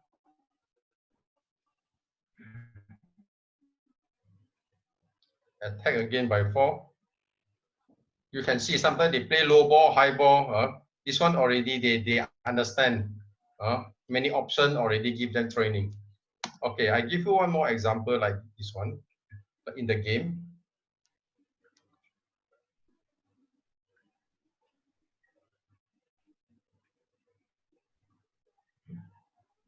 Yeah, so this one exactly same like just now the training, exactly the same.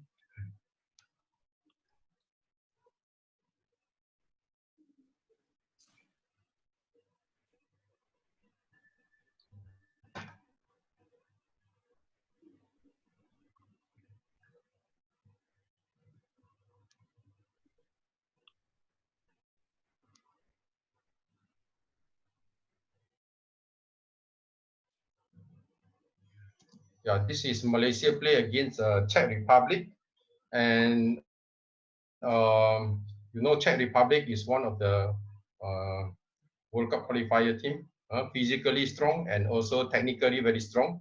But this game we still go for high pressing. They also apply 3 marking over here. Okay, now this is line 3 attacking, because I consider this one opponent deep marking. Opponent deep marking, I consider, because occupied line 1. This one for me is opponent line 1. Right, so this is my initial positioning. So they must then how to build up. Then I only need one move, that's all. The first move. This one, pass. Then the first move of this one and this 3.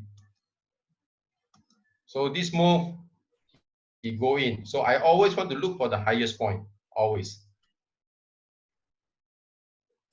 Then this is almost similar like target man.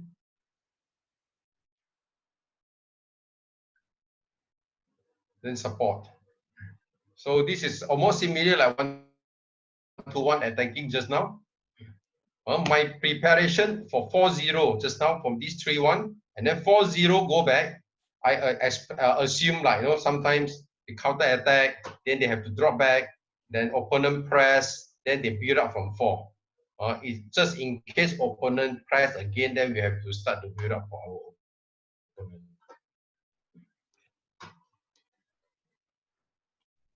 So one more time.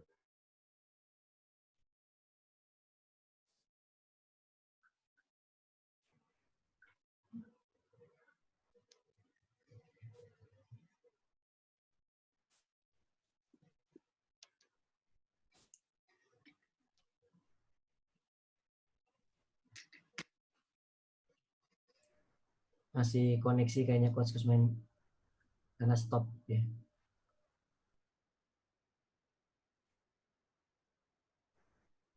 Koneksi ya.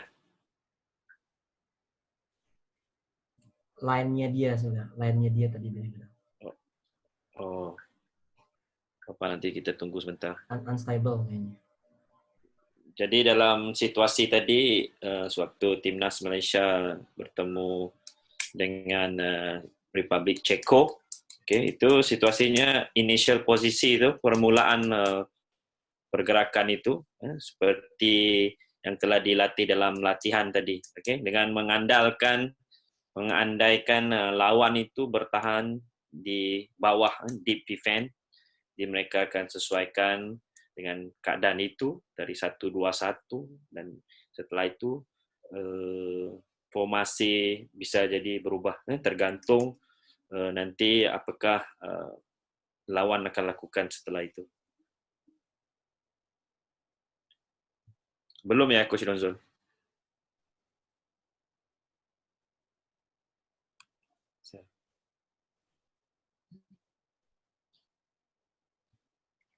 Kalau posisi Coach Yong masih ada di dalam ruangan. Tapi sepertinya tidak bisa, suaranya tidak keluar nih.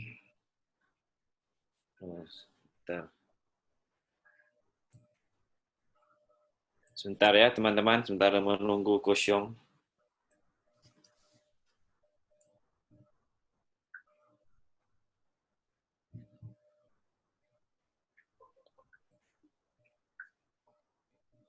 Mungkin juga karena ada masukan dari teman-teman karena video ya.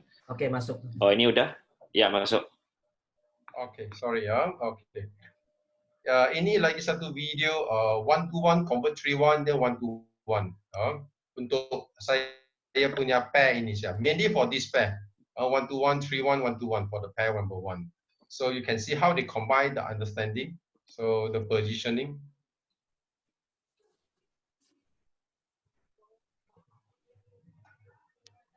Yeah, they set with 3-1. I will explain later in detail.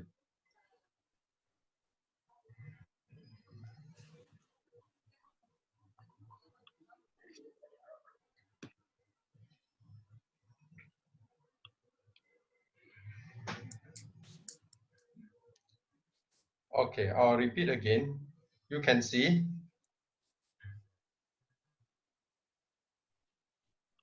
Okay, this pair they know. The first initial, immediately they have to come down because I want to draw this opponent to come. Because I have no idea about Mexico's strength. But what I heard from them is they are not bad, the team. Last time also qualified to the World Cup, and technically not so this kind of tactical to try to overcome a Mexico team. Can you hear me, coaches? Hello. Yeah, little bit lag, Coach. Little bit lag. Yes, we can. Yeah, I also facing the same problem. So now still can? I think you can use a tactical board, Coach, if there is a video have some trouble. Now this, you can see the video? Yes. Can see, yeah? Okay. Video lagging. You see now, okay, now they attack. This one, they start to form back 1-2-1. Yeah, they start to form back 1-2-1. But sometimes they will come down just to form 3-1 because it depends on the side. This one is my target man for the pivot. They know if pivot on top 1-2-1, they have to change to 3-1. I share with you the attacking 1-2-1 change to 3-1, and then attack 2-2. Right. So this is same thing what they practice. So this one you can see from 3-1, they try to find way to reach to the pivot, but sometimes they press marking, we can't get through. You see what's the next. Yeah, so if cannot this guy break, I assume he can pass to him or find way to pass to him to 2-2. But now cannot attack. So this player have to come back. And always look for the highest point. Always higher point. I don't expect my pivot to come down here. Must stay at the highest point. Yeah, so the mistake from this player, as we can see, mistake from this player, he cannot control the ball here. He should control the ball here. Then he can go for attack. He wouldn't lose ball if he control the ball here. Yeah, so this is all the detail that we need to correct the player. He bring the ball inside, so this player faster than him, then intercept. You see, he should bring the ball, put the ball at the right side, then he can score.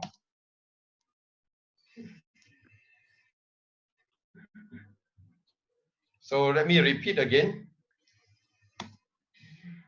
Okay, now initial position 3-1. Find way to attack, pass and move, with or without ball, cannot attack, form back 3-1 from 1-1. Then break 2-2, cannot attack, come back, look for the highest point. This is same like always practice. Then they attack, wrong control. Yeah. Yeah, this is one of it. I show you another video. Okay, buat teman-teman yang mungkin highest point itu adalah lokasi atau posisi tertinggi seseorang pemain. Ya, jadi mereka harus cari pemain yang berkedudukan agak jauh daripada situasi bola. Dan formasi ini ditukar dari 3-1, bisa jadi 1-2-1 dan juga kepada 2-2, tergantung pada situasi.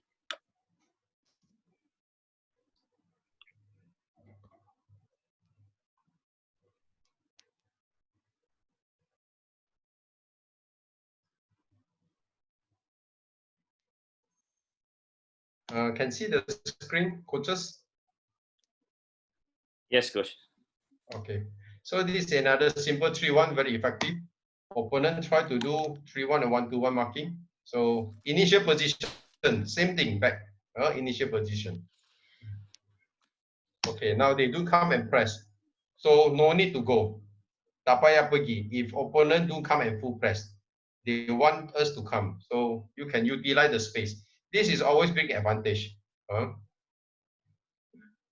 Yeah, so stay distant. Because in very common in futsal game, 2-1-1 marking or 3-1 marking or 1-2-1 marking, I always concerned about this one, and I always teach player how to deal with this player and what are the distance. It's a must to understand. So Allah boleh hidup, Allah will alive, cannot be dead at the side. Allah dead at the side, your game finished. Movement finished, rhythm finished, system rotation all finished. Allah have to be alive always.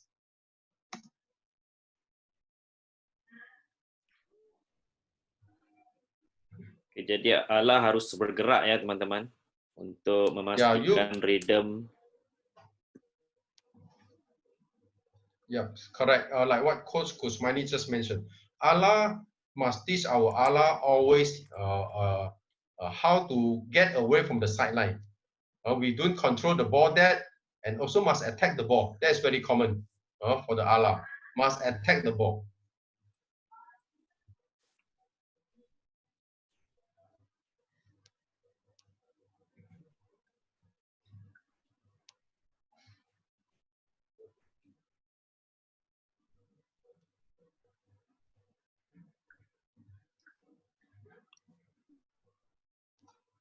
So this is 3-1.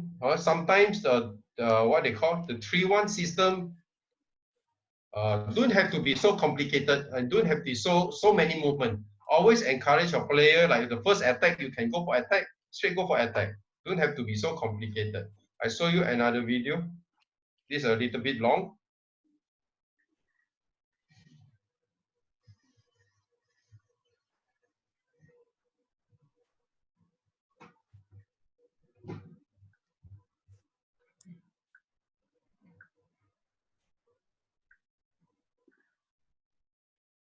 You start defense from the set piece. Sorry, coach, your screen again. Share screen. Screen again. I'm sorry. Okay. Yeah.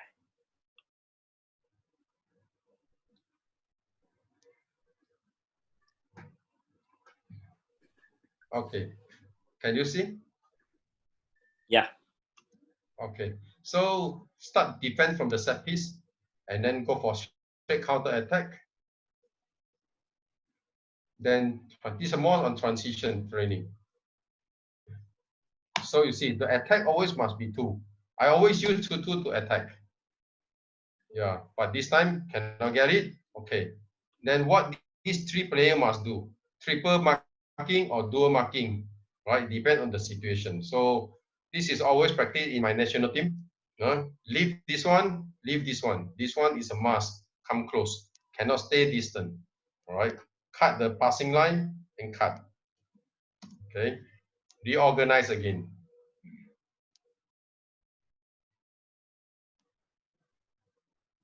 Okay. Now start from line 3. You can see he gives signal. Not go for press. This is our signal. We don't go for press. This signal means get ready. Get ready for press. Like what I said, my national team, they are not allowed to defend zone for too long. Cannot defend for too long. And this is not what he's training. So his signal, normally the top man will say, get ready. This means get ready. Okay, see, he only take 1 or 2 seconds to get close. I don't wait for him to come or to pass here. Yeah, so this is what I mean. We always practice clear out opponent rhythm, right? So this is the way we fishing, the way we trap opponent. Yeah, then come to 2 versus 2.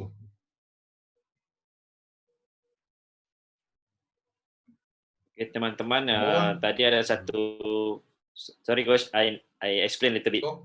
Yes, okay. Tadi ada satu signal yang dimana yang buat menyatakan siaga pada teman-teman yang lain kerana Coach Yong tidak terlalu gemar untuk bertahan zonal lama, jadi mereka akan siap siaga untuk pressing. Okay, inilah salah satu cara beliau dalam permainan. Yeah, only pivot attacker, the front man allowed to give signal. So only give hand. Yeah. If you give hand, everybody now is ready, and then everybody look at this the front man reaction, whether it's a close marking or get marking. Yeah, that's the strategy, defending strategy. Okay, jadi hanya pemain depan hadapan yang bisa kasih signal ini. Dan ini juga yang dimaksudkan oleh Coach Yong tadi di awal, di mana umpan atau fishing ini bisa dijalankan atau dilaksanakan. Yeah, same. Initial position, then 3-1, attacking. Yeah, cannot, then play back. And then now you notice, if this guy is a pivot in my training, they will form 3-1. Initial position. Kalau pivot ada kat original position. So ini 3-3-1, then tak payah pergi attack so hurry, wait for them to come because I need the space.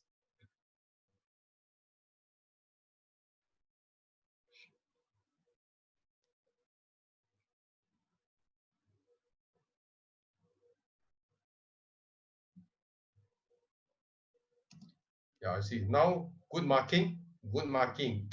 We cannot attack, so we play back. You see what happened next. Okay. This pivot also already come down in the training. This pivot come down. No more pivot, so no more target man, right? But this guy have a wrong move. This guy shouldn't move here. This player cannot move here because no space. This guy must move in front. Then he can get the ball. This one we call cut run. Player used to run forward, but this one is a cut run. If player cut run in front, he will get the ball. Then you got big space to attack. Yeah, this is small correction. The team still have to improve. But the movement, the setup, the strategy already correct. One more time. This is fixed pivot. No more fake pivot. This is fixed pivot.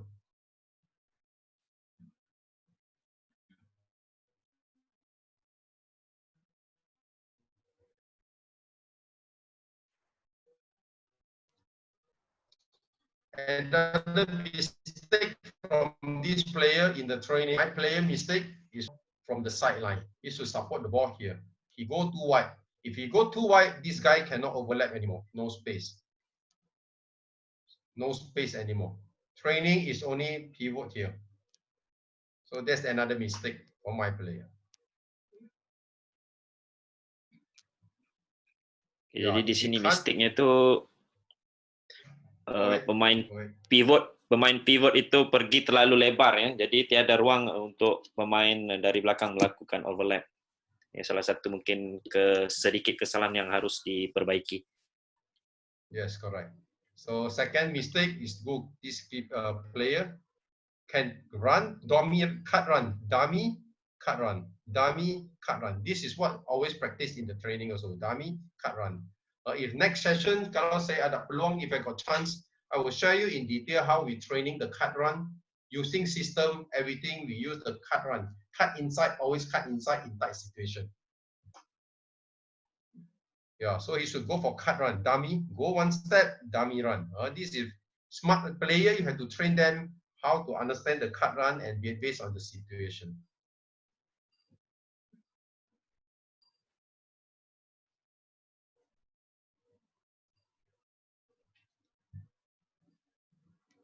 Still high pressing.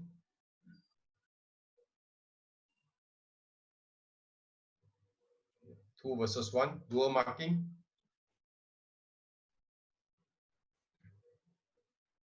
Still continue, no fall back, still continue push up.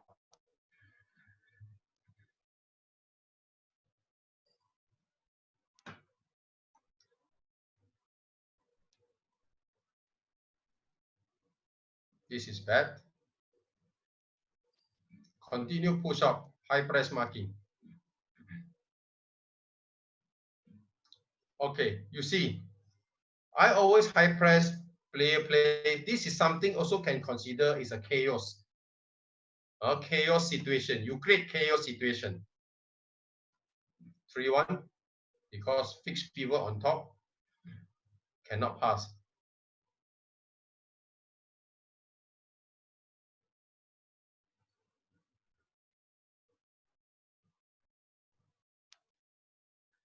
Wrong move. It's a wrong move.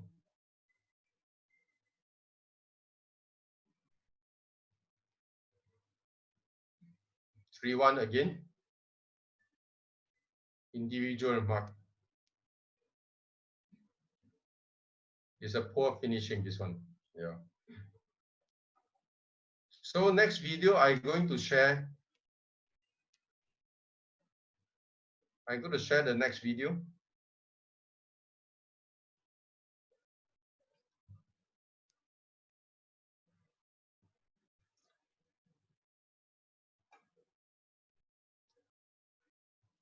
The chaos I'm talking about.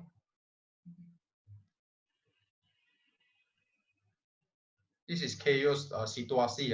Situasi chaos we create. Because I know Czech Republic is stronger than Malaysia team.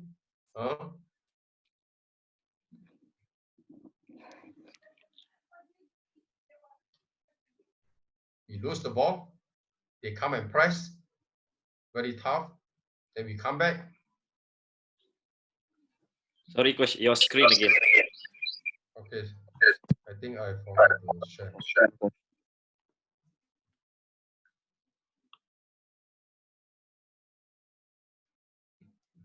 Okay, ini high press versus high press to create chaos. Saya tak mau player or my player to drop back because they are strong. They press us, we press back. So this moment is about 5 minutes moment. I decided to create chaos. Sometimes as a coach, I also encourage coaches to dare to monitor the moment when to create chaos moment. The chaos, I think in Spanish also they are very popular. In the Spanish or Europe side, they like to create a lot of chaos at the same time. But it depends what kind of chaos you want to create. So this is a chaos I try ask my player to do. So I changed player to create some disturbance to the opponent. They high press, physical play.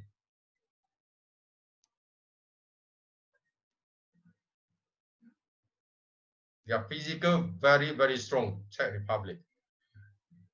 So all have to drop back. 4 have to drop back.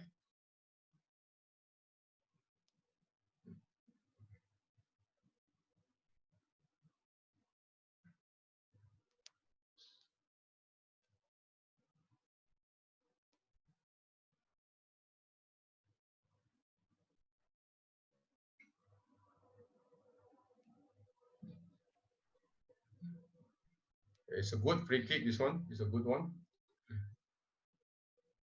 So Czech Republic high pressing. See, never stop high pressing. Yeah.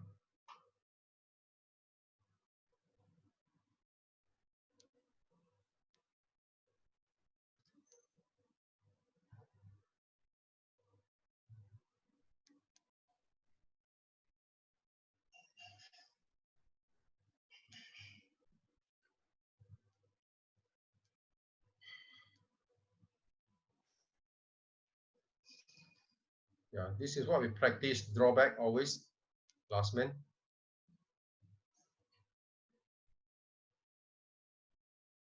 Very bad passing.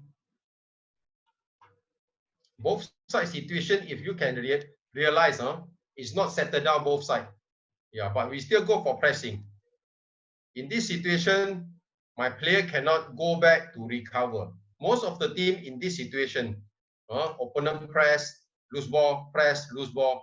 You can see the situation is like not settled down for both sides. So this is the moment you have to decide whether some coaches may decide, okay, I drop back to defense. Plus their goalkeeper also always come attack all the time, like to go out and attack. So, but sometimes if you want to create chaos, you should go for press to create a situation. Do not allow opponent to settle down. This is I call the game moment. Just now I shared in the slide. It's the game moment.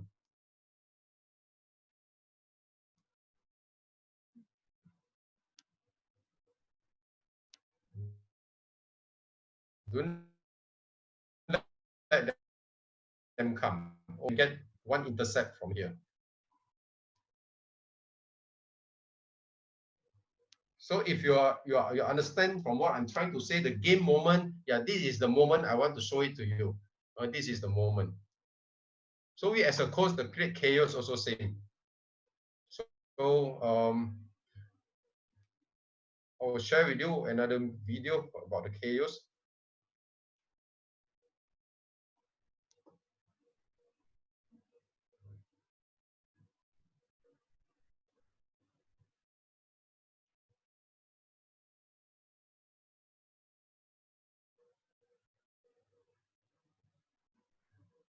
Yeah, can you see this one?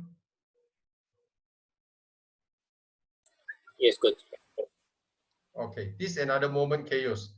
The goalkeeper up and down like a player. So we don't go for defense. We still go for press. See, even five, we don't go for defense because this is not a real player. This is a goalkeeper. Yeah, so that's why we decided to go for press.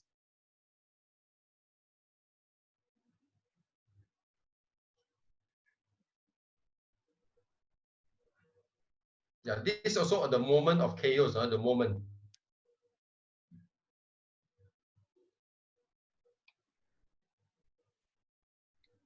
You see both sides, defense, attack, both sides. Yeah, both sides also same. Yeah, so this is what I mean, chaos situation, chaos moment of the game. We can put opponent unorganized.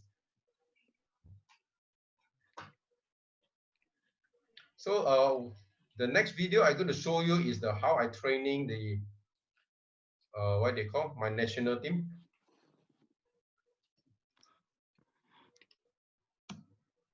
So before I share this one, Coach Kusmani, maybe you can ask any coaches anything you want to ask about any one or two question. Okey, jadi teman-teman pelatih, sekiranya ada apa-apa pertanyaan yang mungkin mau diperjelasin lagi, dipersilakan. Mungkin ada 1-2 soalan. Coach Donsol mungkin bisa pilih. Jadi buat teman-teman yang mungkin kurang tahu soal erti chaos tadi itu adalah kita bikin kekacauan untuk ganggu tempo lawan itu. Jadi kayak tadi yang ditunjukin sama Coach Yong waktu power play, dia tahu itu momen yang pas untuk dilakukan kekacauan kerana pemain yang bermain posisi power play itu bukanlah pemain tetapi adalah penjaga gawang. Jadi pas situasi itu untuk diganggu. Okay, sebab from what I know, that one is not a player. So the goalkeeper up and down, out of sudden come and power play. This is the chaos they create to Malaysia team at the same time. So so I decided to create another chaos back to the opponent team. So sometimes I don't want player opponent to settle down for too long or have a ball position for too long. This is not good for my team, right? So that's why sometimes I make such a decision in the game. And you can see if I play against a strong team, better team, or high ranking team, I always like to create this kind of situation.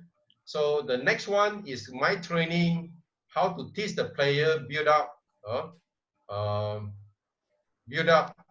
in 3-1, 3 versus 2, then attack with the 2-2, and then ball position 3-2, attack 2-2, ball position 4-2, attack 2-2. So this is the training, simple training I create.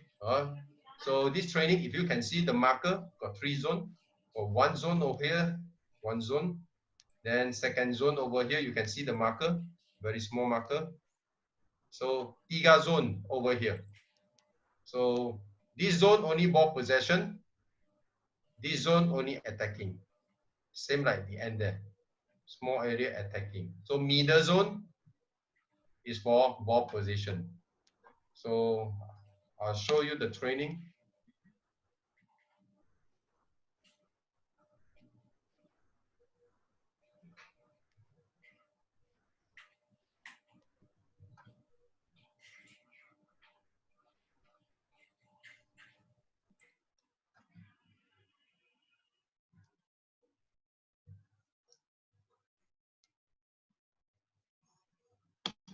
Okay, the training is the condition 2 versus 2 here in the middle zone.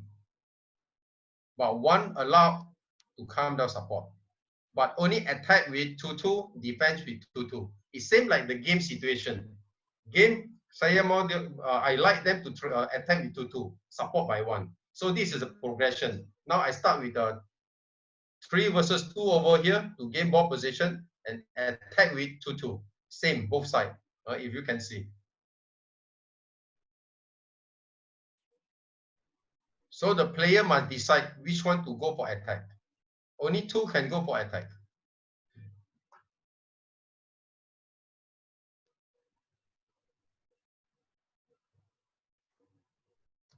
Yeah, now 3 versus 2. 3 versus 2. And this is target man. He got plenty of free space. But I don't want them to come for so high. They only can receive the ball around this area. Yeah, so he creates space for the next one to attack. 1 must defense. 3 versus 2. 2 versus 2. 1 defender not coming.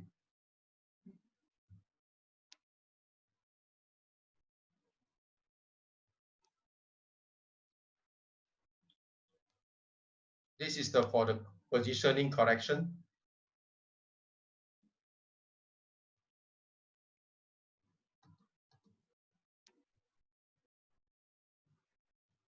Yeah, they allowed to pass back and build up again, 3 versus 2. Then again attack, 2 versus 2. So this one is like game scenario. So you create your training like game scenario. So in the game, they are easy to adapt. They're easy to understand. So this one is all about free game. 3 versus 1, 4 versus 2. Sometimes they can follow the movement. Sometimes they are free to decide.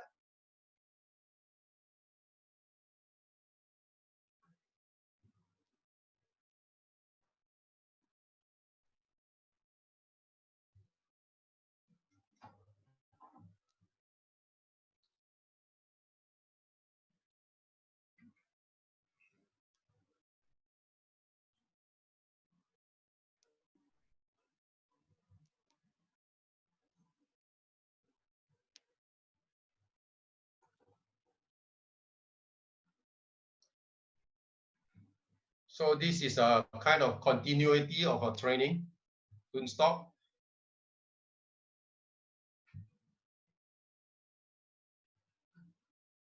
Three versus two again.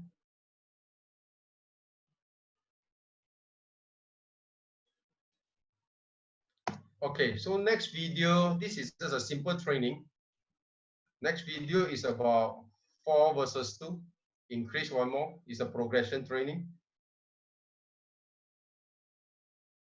4 versus 3, sorry.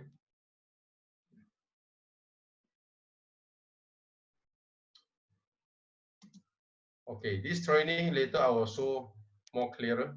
The angle not so clear.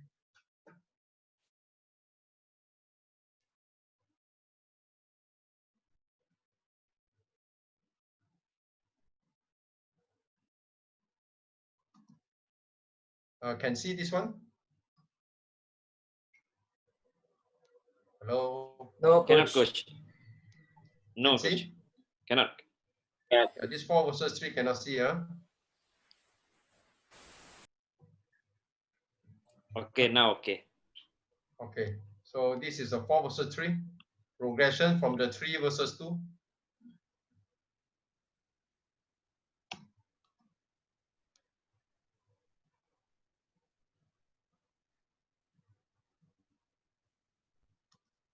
Okay, you see, can see 4 versus 3, but attack only with 2, but 4 versus 3. So build up area, this zone.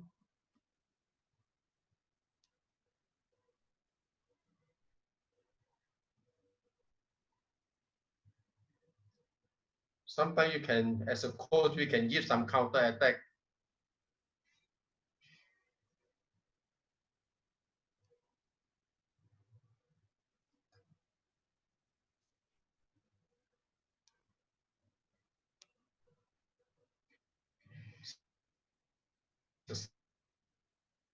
Same training versus 3. See, same using all training. I using system in my training.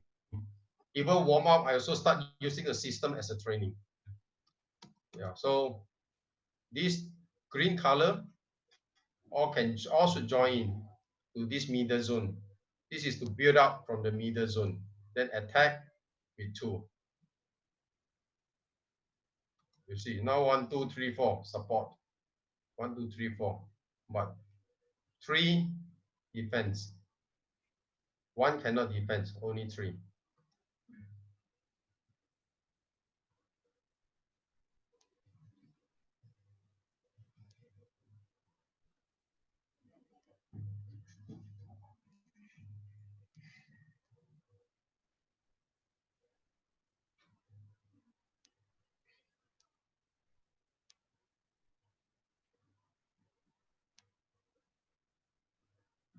Yeah, so attack only 2, same thing, defense only 2. So this is the training normally I create to align with the system. Oke, ada pertanyaan, coach? Some question?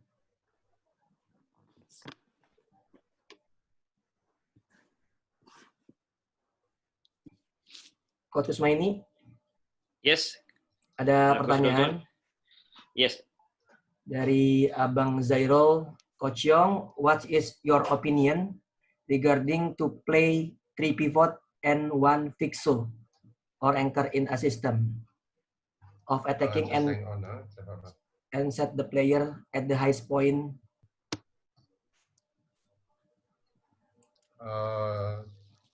Just hold on, give me a second.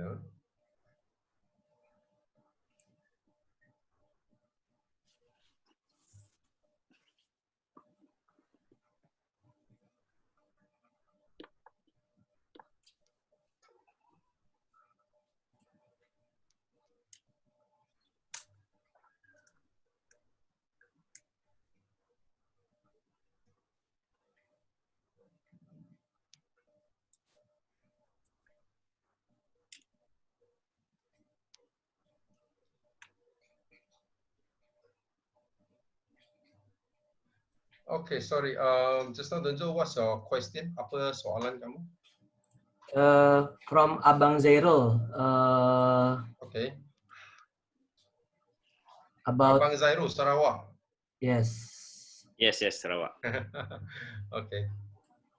What is your opinion regarding to play 3 pivot and 1 fixer? So if there is a team 3 pivot and 1 fixer in a system of attacking and to set the player the highest point as per mentioned just now. What your opinion, Okay, Coach? yeah.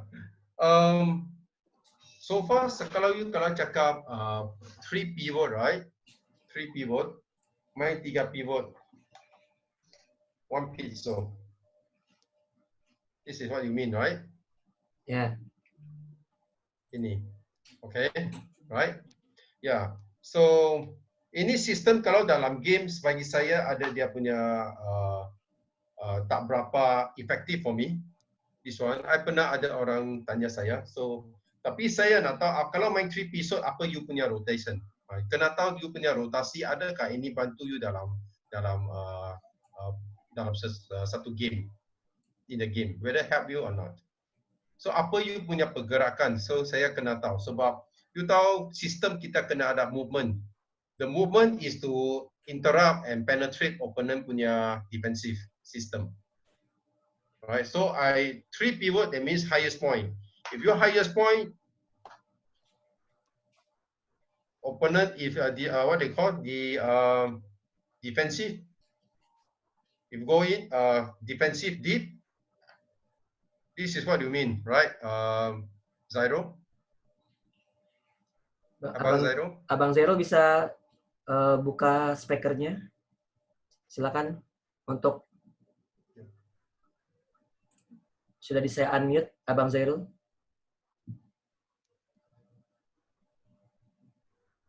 Oke, next coach. Oke, Abang Zairo ada? Abang Zairo tapi videonya tidak ada tapi masih ada di dalam. Dia tak bercakap. Iya nih. Saya perlu tahu dia punya pergerakan and dia punya setup macam mana itu sistem. Sebab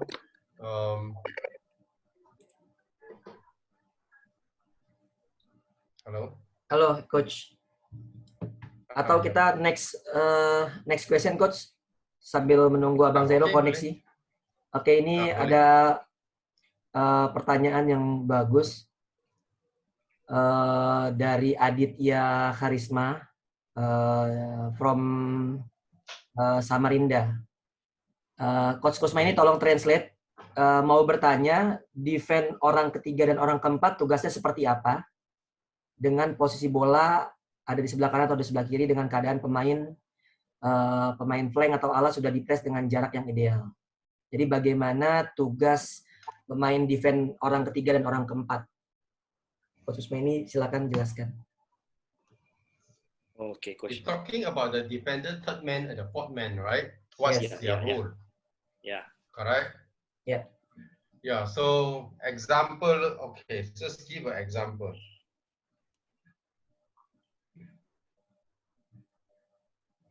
Example. We take this one is a third fourth. Or this one, right? Correct or not, Donzo? Adit boleh bicara, Adit ya Karisma. Ya coach. Ya coach. Silakan. Right? You maksud ini dua atau ini dua, right? Yang saya maksud ketika angkor itu passing ke sebelah kanan maupun sebelah kanan dengan dia ini ke sebelah kanan, ya. Dengan keadaan dia sudah di full pressing dengan jarak yang ideal. Pertanyaan saya adalah pemain ketiga yang ada di sebelah kiri itu tugasnya seperti apa, dan yang pemain yang di atas pemain keempat itu tugasnya seperti apa, coach? Oke, ini terpulang ke jurulatih masing-masing. Kalau you tak faham saya punya bahasa, you boleh repeat again. Okay. For the third man and fourth man, these two, if already play to the side, of course depend. If this one, sekarang saya assume ini sudah masuk you punya zone. Masuk you punya zone. Kalau dekat sini, saya punya cara lain. Tapi dekat sini, saya punya cara ada berlain-lain sikit. Tapi kalau dalam situasi macam ni, sudah masuk saya punya zone, saya akan beritahu pemain saya mesti mau rapat yang ini. Mesti mau rapat. Tapi saya punya rapat bukan cut line sini. Saya suka cut line kat luar. Saya punya strategi suka bagi opponent main dalam. Naik sikit atas. Coach, kalau boleh, kalau bisa dinaikkan coach. Ya, on. Ya. Boleh nampak? Ya, nampak. Okey. Maksud kamu, sudah passing sini, kalau sudah masuk saya punya zone, ini saya panggil zone 3, saya tidak akan bagi dia ruang lagi. Tak boleh. Tak boleh bagi dia ruang. Mesti mau masuk dekat. Okey, masuk dekat saya prefer positioning cut tepi line sikit untuk elakkan sini maling. Ini situasi macam ni sekarang. Alright. Saya suka pancing, jangan passing sini. Bagi you passing sini. Atau pergi hujung, bagi you passing sini. Atau kadang-kadang dia orang suka, okey, saya tak mau bercakap dia lari dengan bola. Dia simpan. Saya suka paksa dia masuk sini. Sebab saya lagi prefer dia main play here, main sini. Dan ini saya punya orang boleh pergi press. Saya suka pancing dari sini. Saya punya pressing kalau you perasan, dua area. So, saya encourage kamu kalau boleh, sudah main sini, sini mesti mau rapat. Dan ini kalau kena tengok, ini kalau sudah pergi macam ni, adakah kamu nak undur atau datang? Mana satu? Ini jump marking, jump. Yeah. Very common, jump. Everybody know what is jump. Ini kena tahu mana ini move. Kalau ini sudah move sini, saya punya player tak akan stay lagi. Naik. Sebab saya suka practice cut line. Dan kalau sudah jauh, ini sudah jauh, yes, ini bergerak saya kena ikut. Kalau ini dekat, ini sudah pergi, then you jump. So, you kena explain kat you punya pemain situasi ini, apa keputusan dia. You boleh dapat apa saya cuba sampaikan? Sudah paham, Dit? Sudah paham, okay, coach. Iya. Ya, so ini like sometimes ada lagi situasi ini mesti lari dengan bola. Betul? Betul. Ini mesti mau rapat. Kalau sudah lari bola, saya tak akan stay lagi. Tapi setengah coaches lari bola, mereka suka tunggu. Tidak salah. Boleh juga. Sebab dia prefer buat zone marking. Tapi saya punya national team, saya tak galakkan buat macam ni. Sebab saya tak suka bagi opponent recover. Dan game lama dengan ball possessi. Tak boleh dalam game. Especially international game tak boleh. Sebab lagi banyak lama ball possessi, kita buat zone marking akan bocor. Kalau lama-lama. Okay? So itu saya punya pandangan. Tapi I explain tadi itu untuk national team saya. Okay? Siap, Okay. coach. Siap. Okay. Nice, coach. Terima kasih. Another question, coach, from Saidong. He wanna ask you about your experience. How long to training your players so they can know about offensive system you give at training. So how long? System. Yep. Yeah. Okay. Talk about how long. Also, you must talk about player also at the same time. Mula-mula saya ambil player, saya pun banyak ramai tak percaya and tak suka main sistem. So that's why sometimes if player tak suka, so I tak boleh ambil player yang tak boleh adapt dengan sistem. Tapi kalau I ambil player yang saya mau, yang boleh faham sistem, saya perlu setiap camp. Sekarang saya pegang national team sudah 3,5 tahun. Untuk tahun yang pertama agak susah bagi dia yang faham, tapi saya start dengan 2 sistem saja. 1-2-1 sama I only apply, okay, sorry to the rest. I only apply 2 system during the first competition in AFF. So apply 1-2-1 and 3-1. That's all. So it take about a month for player to understand basic attacking system. A month. Sebab saya 1 bulan mungkin saya ada dalam 3 minggu training saja. So dalam 3 minggu ini saya kena fully utilize. So saya jarang buat drill training yang activity small sided game saya tak ada. Saya start dari warm up, saya sudah pakai sistem untuk warm up. So ini salah satu cara punya training metodologi. Kalau ada peluang lagi, I boleh share dengan training metodologi. Saya punya training start dari basic, dari warm up, macam mana apply sistem. Then player boleh fully utilize itu masa untuk faham pergerakan sama posisi untuk sistem. Right, so dia agak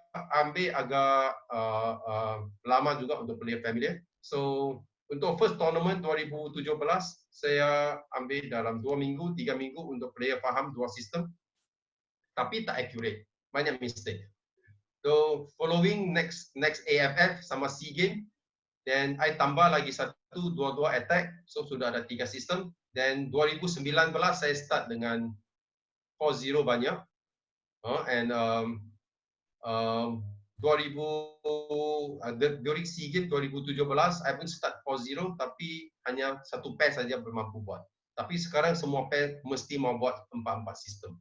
So sekarang saya sudah 3,5 tahun. So boleh nampak ada improvement tapi tak solid lagi. Kita kena continue training. Oke, Coach Saidong gimana? Mau tanya lagi, Coach. Apakah semua pemain harus menguasai pola itu? Seperti mungkin semua harus ngerti 4-0, semua ngerti 1-2-1, atau hanya pasukan khusus yang mendalami 1-2-1, 2-2 atau bagaimana gitu? Oke, Coach Kusmaini tolong ditranslate. Atau Coach Yong sudah tahu? I tak berapa faham dia punya soalan. Saidong punya soalan.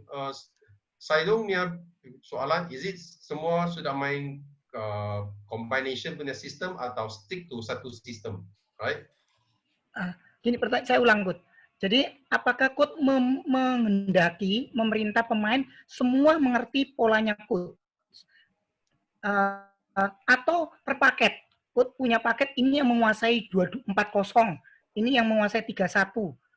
Atau semua pemain harus tahu 3-1, 2-4-0. Oke, saya paham. Saya paham soalan kamu, Saidong. Oke, ini also very subjective. Kita tahu kita punya pasukan walaupun even national team, national player, bukan semua akan faham sistem 4-4. Bukan semua akan faham. So that's why sometimes saya pilih player. Kita sebagai jurulatih kita tahu macam mana mau strategize pair player. Right, so kita mesti mau ada 2 pair. So, nampak tengok saya memang 1 pair saya rasa dia punya strength 3-1 sama 1-2-1 3-1. Tapi saya punya second pair 1-2-1 punya strength tak bagus, dia punya cara tak bagus. Tapi bagus 4-0. Ya, so saya akan ikut dia orang punya strength sometimes. And then ikut dia orang punya keselesaan. But of course, saya dalam training, semua player kena training 4-4 jenis. Mesti mau faham. Because sometimes situasi dalam game dia perlu campur pairing, dia kena apply 3-1, dia kena apply 3-1. Right, so ini kita punya tanggungjawab macam mana mau bagi player semua faham. Tapi bila come to the keputusan untuk pairing, saya akan decide mana pair is have this strength and this pair have another strength. Pair 1 good in 3-1, 4-0, pair 2 good in 1-2-1, 4-0. Then dari masa itu you boleh guna itu sebagai strategi. Bila jumpa opponent you rasa aku kena guna 3-1 target, main dengan pair itu. Atau perlu main 4-0, main dengan pair yang lain. Itu kita punya strategi bila dalam game. Tapi saya punya pendapat semua player you kena training. Tapi sebagai jurulatih, you kena decide mana satu pair yang ada dia punya strength sendiri. So, based on you punya expectation at the same time. Zaidong, I hope I answer you punya soalan. Ya, makasih Coach. Sudah paham. Oke. Coach from Muhammad Faris. Muhammad Siddiq, coach, apa ciri-ciri players yang akan coach call up dan apa yang akan coach inlay? Apa itu inlay? Mungkin Muhammad Faris Muhammad Siddiq bisa langsung open mic. Coach, Oke. kalau coach nak call up player, selalunya coach nilai dari segi apa aspek untuk national team. Maksudnya daripada apa ciri-ciri pemain itu ada lah. Okay. Alright. Okay. Of course, this one is very arguable. If we as a coach, we always face this challenge, player selection. Sebab this is very normal. I akan based on the player, saya tengok dia punya strength. Sebab you sudah ada you punya filosofi sebagai jurulatih. You ada you punya tactical cara. You ada you punya strategi. You ada you punya idea. Yeah, so itu you punya filosofi as a coach. So you based on you punya filosofi, you pilih player. Kalau you ada banyak pilihan lah. Kalau pilihan kurang, then of course you have to pick the best. Tapi kalau ada pilihan banyak, saya akan based on ciri-ciri yang boleh sesuai. I tengok dia main, saya boleh tahu adakah dia sesuai untuk saya. Atau walaupun dia tak boleh, tapi adakah dia ada potensial boleh adapt, boleh ubah dia. Kita sebagai jurulatih, kita kena cuba ini benda. Tapi ciri-ciri yang paling penting, dia mesti mau dalam game you boleh nampak adakah itu player punya kefahaman untuk pergi position yang logik, pergi attacking atau support punya tempat yang intelligence, and then of course then technique, then of course dia punya mentality, of course dia punya speed. Ini semua kita kena pandang. So sebagai jurulatih, so I based on ini. Then of course sekarang futsal also based on size. Based on size, then based on your position. Apa posisi saya perlu 3 player, itu posisi I perlu 4 player or 5 player for the anchor. Also very it's up to you as a coach. Dalam pasukan mana satu you perlu. Tapi ciri-ciri is a basic one for me. Kalau bagi saya mau adapt sama sistem, of course dia mesti mau ada itu mentality, boleh dribbling, and then okay dia punya passing adakah? Kalau I nak pilih anchor punya, adakah dia punya passing semua, adakah intelligence punya passing yang elok? Kalau nak cari ala, adakah ala itu pandai dribbling? Ya, so kalau pivot, of course you tahu mesti boleh shoot bola, timing untuk minta bola, shooting boleh simpan bola lama, ada strength, ada idea macam mana boleh turning kiri kanan. So ini ciri-ciri semua saya pun pandang. Alright. Unless Faris, you want to ask me about the specific position. Let's say example, anchor. Apa ciri-ciri saya perlu ada? So Muhammad Faris. Boleh kalau coach nak explain sikit dari segi macam position dan anchor, ala dengan pivot, apa yang the main ciri-ciri yang boleh kita. Okay, you ask about the national team, right? Or general. General. Player. General. If you're talking about general, of course the technique number one, of course, the technique, and then the passing, the speed, and then also the insight. You know the insight, intelligence. Ya. You dalam gameplay you boleh nampak itu play adakah dia smart punya player, tahu mana mau bergerak, mana mau attack, bila mau defend. Then of course lagi satu, adakah dia rajin untuk transition. Play yang rajin, play yang malas, tak mau transition, I won't take that one for sure. So this is my advice to all the coaches. Then also my opinion about the player selection, the criteria lah, the criteria. Okay, coach. Thank you, coach. Yeah. Okay, thank you, coach. Coach, one more question from Asri. Yeah, of course. Coach, how you set up your 3 pair based on chemistry among players in a pair or players' ability adapt to the formation? So how you set up your 3 pair? If you have one team, so you have a 3 pair in one match. What you choose based on chemistry among players or players' ability adapt to the formation? Which one the priority for you? Yeah, this is always the most challenging to all the coaches. Yeah, so like my national team, I always call up 20 players. But if got a chance, I want to call up 30. It's better. Also during the training, you see, I will have a mixed training. So I will always use pick the player who can understand important. I will pick the player who can understand the basic initial move and first move and second move. So if they understand the movement, second, how good they can, the technique is, how good the technique is. So this is the second thing. And third one, of course, I want to see whether they got the strength and then they got the speed at the same time. And then they understand the what they call the strategy yang national team nak apply. So this key thing I will always look into the player during the training, during the practice. Yeah, so I base on their performance. Siapa boleh apply. So always you see sometimes, especially second pair and third pair, or sometimes even first pair, I will always change player to see that in training, from the training we can see whether they can, you can see the smoothness of the movement, smoothness and also the understanding of the player. You can see through the system training, through the system attacking and defending, you can see. So from there, I will decide which one will adapt to the pair. Even sometimes, even my first pair, not always the four same person. Sometimes I will change one. Second pair, sometimes I will change one. Third pair, I will sometimes change 1, 2, or 3 from different camp or different competition or different friendly game.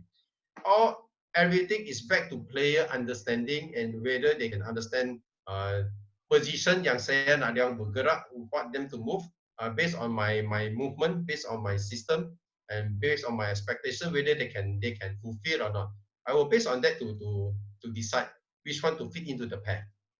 And then okay, some pair like you say example 3-1, you need speed to support. So how to merge and how to select a player have speed, like like my team got 2 players get top speed, can go and support. And then 4-0, my pair is all about very tiny, very precise kind of ball play, short pass. So we have to find a player that can adapt together.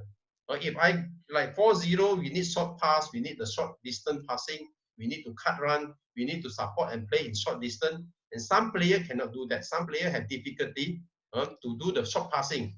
They are not intelligent enough, and their ability cannot do that. So we as a coach, we have to decide which one player is suitable to the team. So this is always I'm doing the selection and the try in the national team.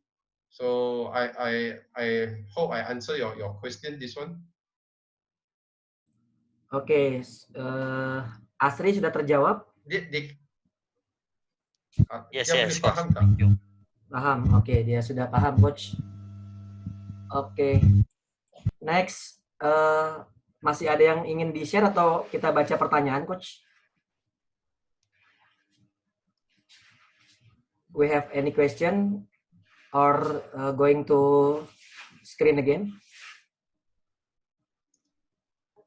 Yeah, can ask any question if any coaches want to. Yeah. Oke. Adakah coach buat specific training bagi setiap position to improve? Jika ada, boleh di-share some video. Specific training. What kind of specific training you talking about? Individual training atau positioning training? Faizul Ghafar bisa langsung bertanya. Faizul Ghafar. Hello, Coach.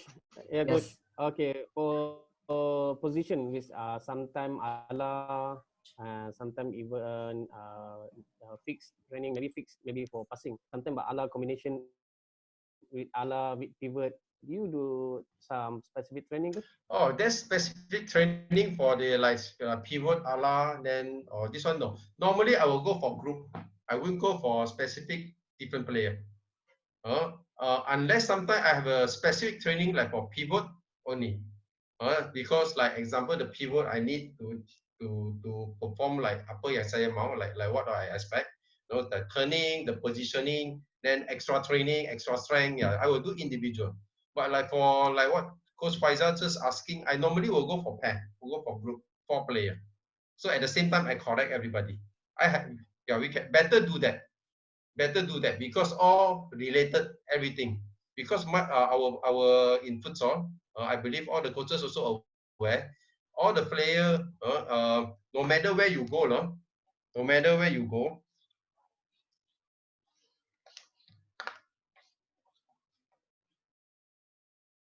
okay, no matter where you pass and move, example, you pass or you move, no matter how you move, right? Everything related. So normally I prefer to go for group training so I can explain to this one to make the rest understand.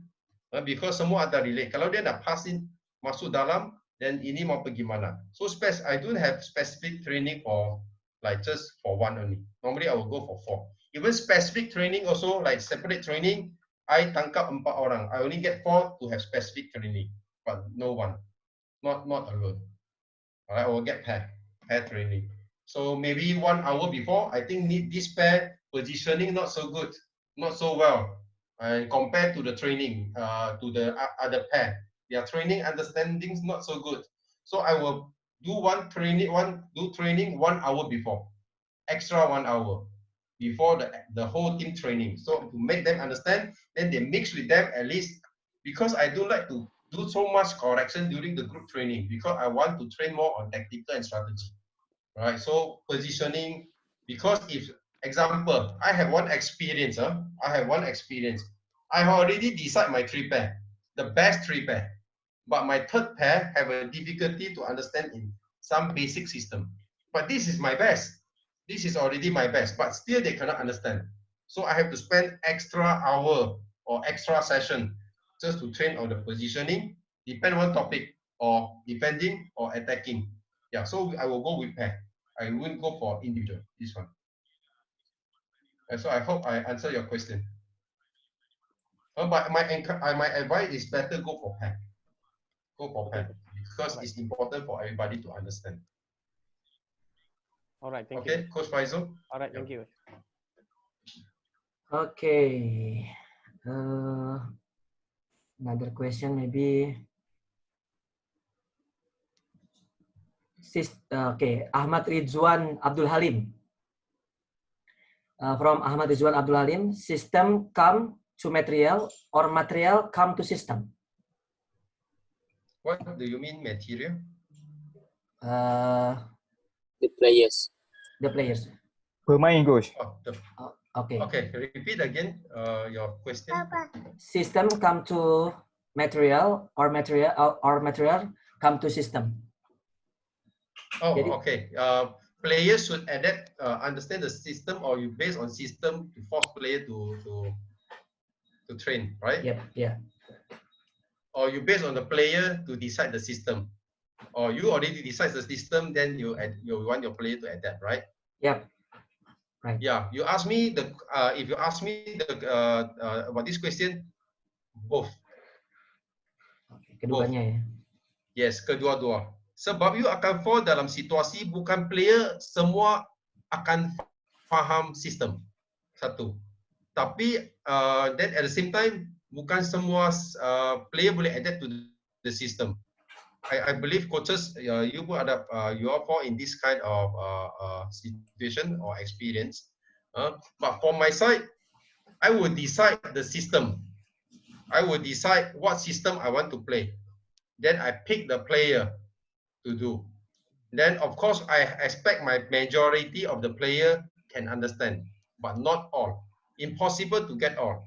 If I have big pool of player, I can expect all.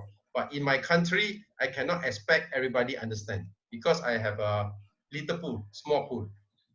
So like at the same time, system in to be honest, in certain country, not every team also apply system, familiar dengan system. So I have a difficulty like pick the player coming to national team, they already understand about the system. So that's why this is I'm talking about in my country, di Malaysia. So this is a problem, cabaran saya facing. So from my side, I decide into system, then I get the player to train. They must adapt to my system. Tapi kalau I ada mau sesuatu player, I need some player, but they don't understand system. So I know how to utilize the player in the game. So that's why initial and first moves come to very important. I still expect the player don't understand the system, but they must understand what they call the initial and also the first move. So this one come along. That's why I share about that training method, because I face this problem.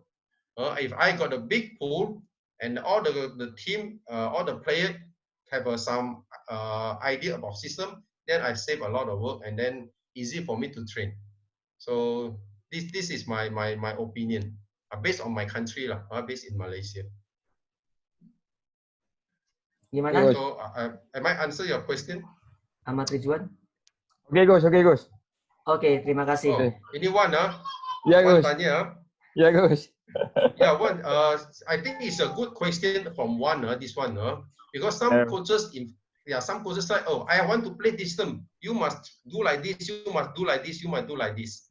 But I believe cannot. Cannot. It cannot. So yeah, some player can understand and some player cannot understand. But of course, you need majority to understand. Majority. But you must have your own idea, your philosophy, your system, how they pass and move. Yeah, you must have your own first. All right. Then from there you pick the player that meet your criteria. Then from there you try to change them to get them to adapt to your style, to your philosophy.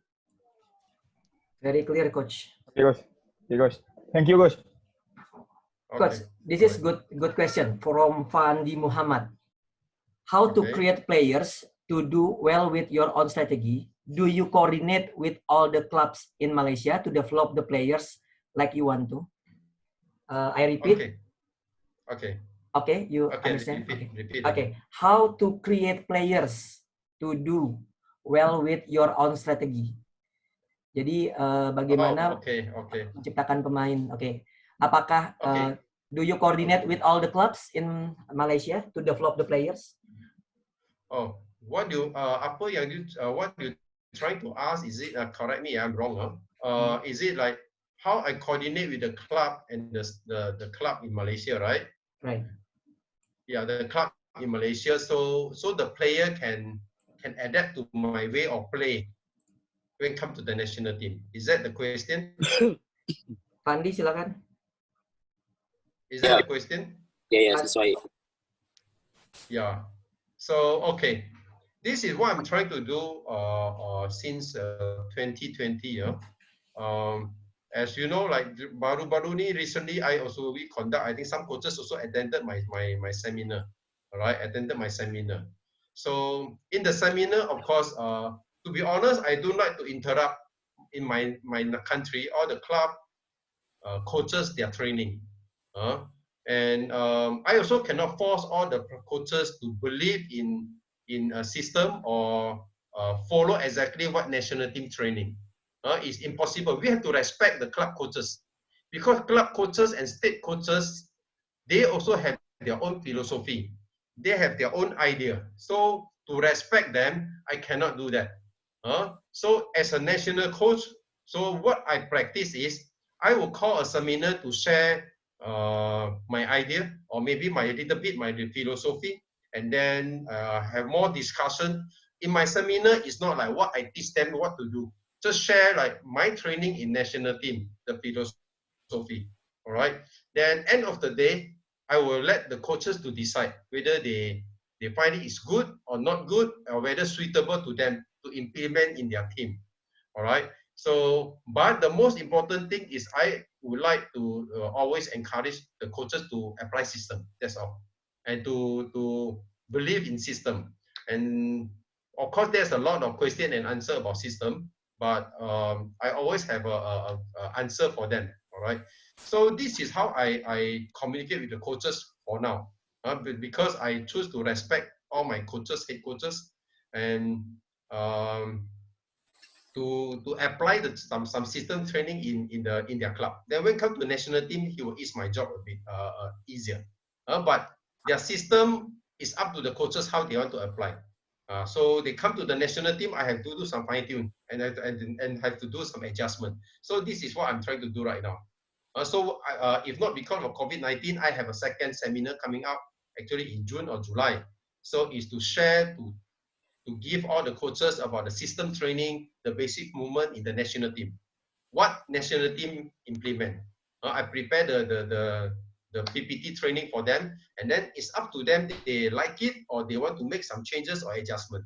Because end of the day, I cannot force coaches to follow exactly what national team do. To show the respect to all the coaches. All right. Oke, Fandi, gimana? Ini ada pertanyaan selanjutnya. Jadi kan mengingat kalau misalnya di timnas itu persiapannya minim. Apanya minim? Nah, persiapan timnas nggak sepanjang persiapan klub gitu istilahnya. Nah, mengingat tadi Coach Yu bilang kalau dia bakal menghormati filosofi dari masing-masing klub. Artinya di setiap klub itu punya filosofi masing-masing. Nah, itu bagaimana biar sesuai dengan apa yang dia inginkan gitu. Pasti nanti kan perbedaan input dari apa yang dia Yes. Yes, I agree. That's true. I setuju, Pandi, right? Yes. Ya, saya setuju. That's why ini kerja kita sebagai jurulatih Malaysia national coach. Right? So datang player, kalau player, okay, kalau cakap sistem, dia sistem ada berapa jenis. So berapa cara yang pergerakan. Kalau datang national team itu saya punya kerja untuk fine tune, untuk adjust balik, kalau dia orang nak adapt saya punya style. Tapi saya tak cakap semua Malaysia team punya coaches tak apply. Majority pun ada apply system, hanya cara yang tak sama. Tapi datang dalam national team itu saya punya kerja untuk fine tune and adjust balik. Ikut exactly apa national team mau. So I just take it this way, so I think tak susah untuk communicate dengan coaches dari club. So I tak risau banyak. Hanya saya risau sikit kalau satu club yang tak apply sistem langsung, just bagi player main saja tanpa tuju arah, itu saya memang risau. Kalau coaches start apply sistem, apa sistem pun tak apa. Datang kat national team saya boleh fine tune, saya boleh cuba adjust player according to national team punya requirement and expectation. Oke, Fandi. Fandi boleh faham? Terjawab? Oke. Thank you, Coach. Oke, makasih. Coach Yong, ini ada dari Coach Jasper from Singapore. Yes, Jasper. How are you, Coach? Fine, Coach. Fine, Coach. How are you? Yes. So, what's your question? Coach, I'd just like to know how do you segregate your timing during the game between the players playing and resting? And what is the resting time for your pairs, who are waiting outside? Is it because you will base your resting time for your players is based on the situation, or you think that the fatigue has already set in, then you change the player who are already playing inside, then you will change them out? Because I've seen so many of your games, sometimes you will change out 4 guys at one time, sometimes 2 players at one time. So you can also take this question as out of curiosity or out of for learning process also, because I just want to know how do you manage your subs? Okay, this one is a good question, also very subjective, this one. As a coach in the game, we always think like we change 4-4. My strategy is change 4-4, of course. If you can see first half, especially first half, my first half, I try to remain 4-4. First half, if possible. Until second half, I always change strategy. Because I was depend on first half performance, first half result. If my result is good, positive, then second half, I think no reason for me to change. Unless first half performance not good, result not good, then second half I definitely have to split the pair or change the pair and all okay. But the player timing in the court and rest time, definitely it won't change so much, because in my way of training and the transition of in the game and also the high pressing requirement, my player maximum can go is only 4 minutes. If the player fitness level in tip-top condition. If below tip-top condition, you can see 3 minutes I already changed my player. 3 or 3+. Okay. Because even though they can last, I also won't push them. I have to change back. Unless during the pair, one player performed very badly, suddenly lost, then I will change one player. All right, but the rest time and also the playing time, I still maintain, because I want them to last until last second. And because mine is high pressing strategy, Maybe in future my player will last for 2.5 minutes or 3 minutes. Because my pressing requirement getting higher and higher, the pace. So my player will never play more than 4 minutes or 4.5 minutes, if you notice. Unless in very, very crucial situation, I will discuss with player. Okay, only one player or two. I need you play 4 minutes and 4.5. But that one is definitely second half or when it come to near end to the game. Yeah, so that situation also depend. But very rare for me to pair to play for so long. It depends on first half and second half. But second half you can see, because second half is almost the crucial one, especially the last 10 minutes. Last 10 minutes, you know, it will change your game. So I have to decide which key player to stay longer and which pair have to play, and then what player I have to change. To end of the day, I want to look into the consistent performance, consistent fitness. End of the day. So this is our coaches. We must have the strategy based on the player we have. So I hope I answer your question. Okay, yes, coach. Thank you, coach. Thank you, Coach Jasper. All right. Another question from Coach Sylvester Lim. Do you think chaos can apply for your team? If your player understand what coaches want, then can. Okay, to be honest, youth team you can apply. You can apply. And my advice to all the coaches, if you apply chaos, don't tell your player.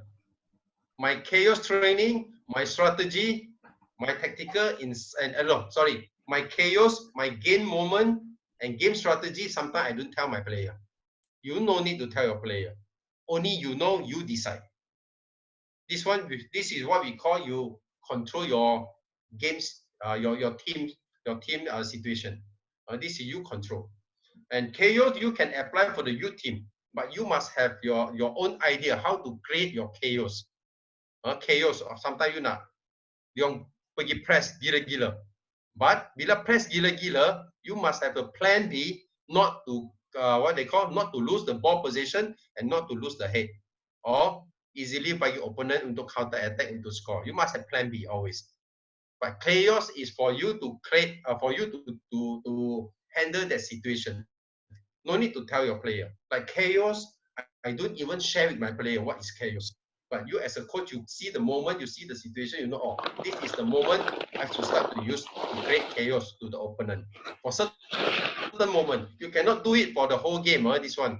Only certain moment. That's why I call it game moment, that one. Yeah, so, Lima, this one's, am I? Yes. Do you got what I mean about the chaos? Yes, coach. Yes. Yeah, so no need to tell a player. Chaos is for you to know as a coach only. You control. You decide when to apply. Okay, thank you, coach. Oh, okay. Another question maybe? Ya, kalau ada teman-teman lain yang mau nanyakan soalan, any question, maybe from other coaches. Ya. Silakan.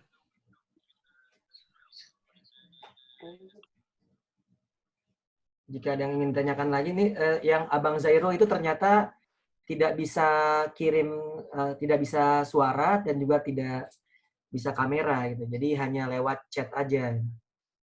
Jadi Abang Zairo masih pertanyaannya masih belum terjawab sebetulnya, tapi dia juga tidak bisa menjelaskan. Another question, this is okay. Just Ada dari our AFC elite instructor Andri Irawan, Coach Andri, ya. Yes. Senyap-senyap, quiet,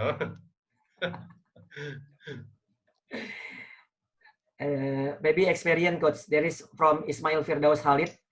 Power play yang berkesan dilaksanakan semasa ketinggalan. So Ismail Firdaus Khalid bertanya about power play yang berkesan pada saat dilaksanakan. Itu apakah coach memiliki situasi seperti itu? Sorry, boleh repeat lagi satu kali soalan. Sorry.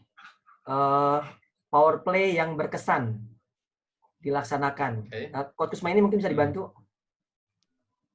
Tak apa, boleh cuba. Saya coba. Power play yang berkesan dilaksanakan semasa ketinggalan. Jadi mungkin Coach Yong pernah situasi menggunakan strategi power play. Your favorite power play. Your favorite power play when you are conceded goal. Oh, okay. Okay, power play dalam national team I ada apply 3 jenis. I believe 2 jenis every coaches also familiar. So like example like this one, power play.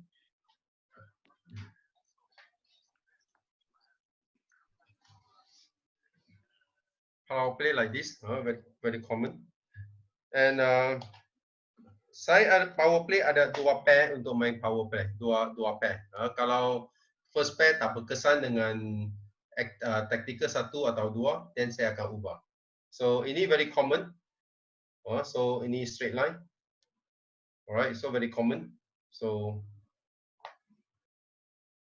sometimes power play, the most kamu semua jurulatih, you all should know power play. You do have to be so complicated and also don't have to be so much movement to score. As long as you got the intelligence player and also good technique player, and then can make a good decision. Simple power play also you can get a goal. And in my team, to be honest, very strained in my national team. Sometimes this tactical half they go in. Then like this, pyramid one, half, then come back, go out, and then play back. Sometimes straight come in, depend who you want to put here. So normally I will put pivot over here. All right, so it's very common like this, pyramid, one line, this one. Right, I always start out with this one, power play, and then second one. I got 3 types. One permanent like this. Permanent. Ini sahaja. Dan kalau tak berapa efektif, also I tengok, I terpulang, depend on the opponent punya defending. Dari first 3 minutes you boleh nampak opponent punya defending adakah bagus ke atau tidak bagus. So second one is very common. Like this. Very common, but saya punya ini, this one, not going to straight line. I prefer like this. Power play. Then, if the first one not effective, I will go for second one. And first, second not so good, then I will mix sometimes, or sometimes I can decide play like this. Move out. The moment play break, this one go in. Like this, then we switch. So this is second type. All right. So since last year, I tried another type, which is a combination. If you see satu philosophy, so combination one, I try with in AFF, not bad. I can get a 1 or 2 goal. So another one is combination, but this one need to go a little bit movement. Okay, so this is what I did. Go in, but this guy had to come. So it's almost same like 2-3, like 2-3 system. So this one 3 system I combine, but very simple move. If you know, very simple move. I'll play. So ini 3 jenis like this. If the moment I move, this guy come. So from here, attacking point is only here. Attacking point, both sides. If you can see attacking point, then have to move. And this guy must drop diagonal. Coach Yong, apa atas sikit apa ni botnya? Can see? Yeah, so this one I don't show. This one maybe next topic I can explain dalam detail. So this combination. So it's good attack from this one. I play against Thailand, also got one goal from that. I think not bad, but players still need more training about this one. A combination of two or three system for power play. Then this is the important. And this one I have to break opponent defensive, because power play defensive is 1-2-1 diamond or 2-2. So how to break these two at the same time? So I use this system. I try. Not bad. I get a couple of goals from this one, but still not that solid yet for my national team. Okay, so this is my national team power play. But next time maybe I can share with you step by step how they go for attack, how to trap opponent, and how to punching opponent. Because power play, of course, we know also got trap opponent, umpan. All right. Okay. So this one they push question, Yeah. Ruzaini, right?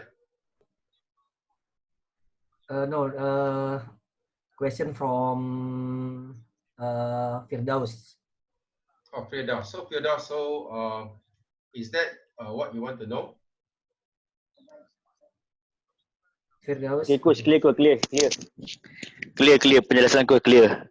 Yeah, this is you want to know from my side, right? So yeah, this is how I apply. Ya, clear Pak. Pak boleh saya clear lah Pak situ. Okay. All right.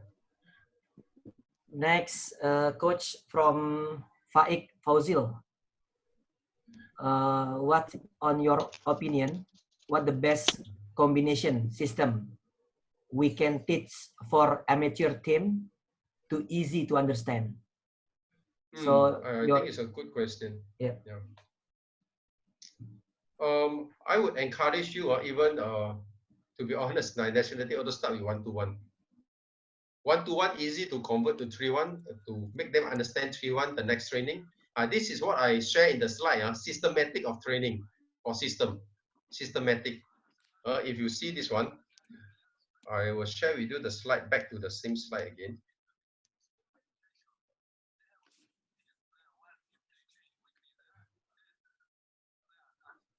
Yeah, back to this one, my training. This is how I make my player understand. Even the youth training, my under 20, I also use this to make them understand. So everything I start with 1-1. I start with 1-1 system, only one movement, one type, one system, 3 or 4 movement, and then 3-1.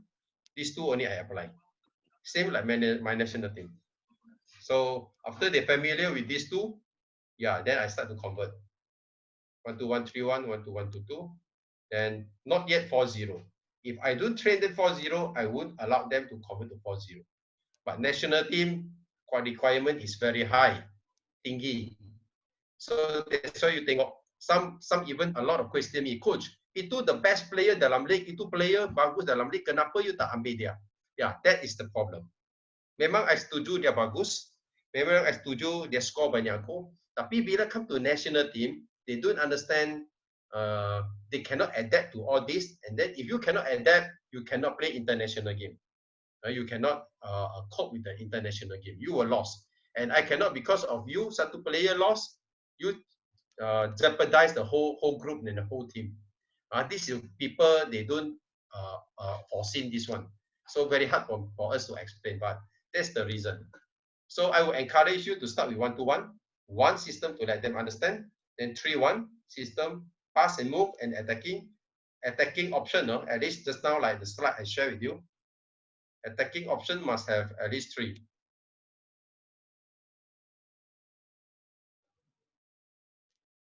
Yeah, 1-1 system, at least 3 attacking option, 3-1, 3 attacking option. You trust me, if you give them at least 3 options, the player automatically will create more for you, 4, 5, 6, 7, 8. All kind of options will come, because they already understand the initial move and the first move. So second move already is an attack, or third move is already attack. Then they will use any option to attack if they already start familiar with the system. So I hope you understand what I'm trying to explain. Systematic of training. That's why I explained this one. Bagaimana Faik?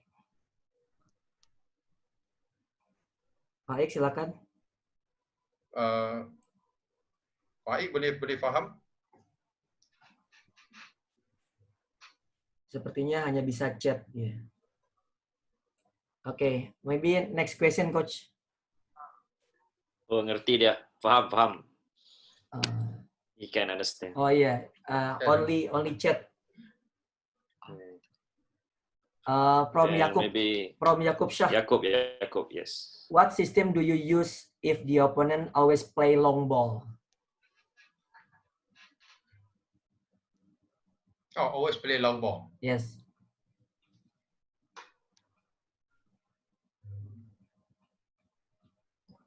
What system do you use if the opponent always play long ball? Okay, I try to on the screen. I try to maximize the screen first.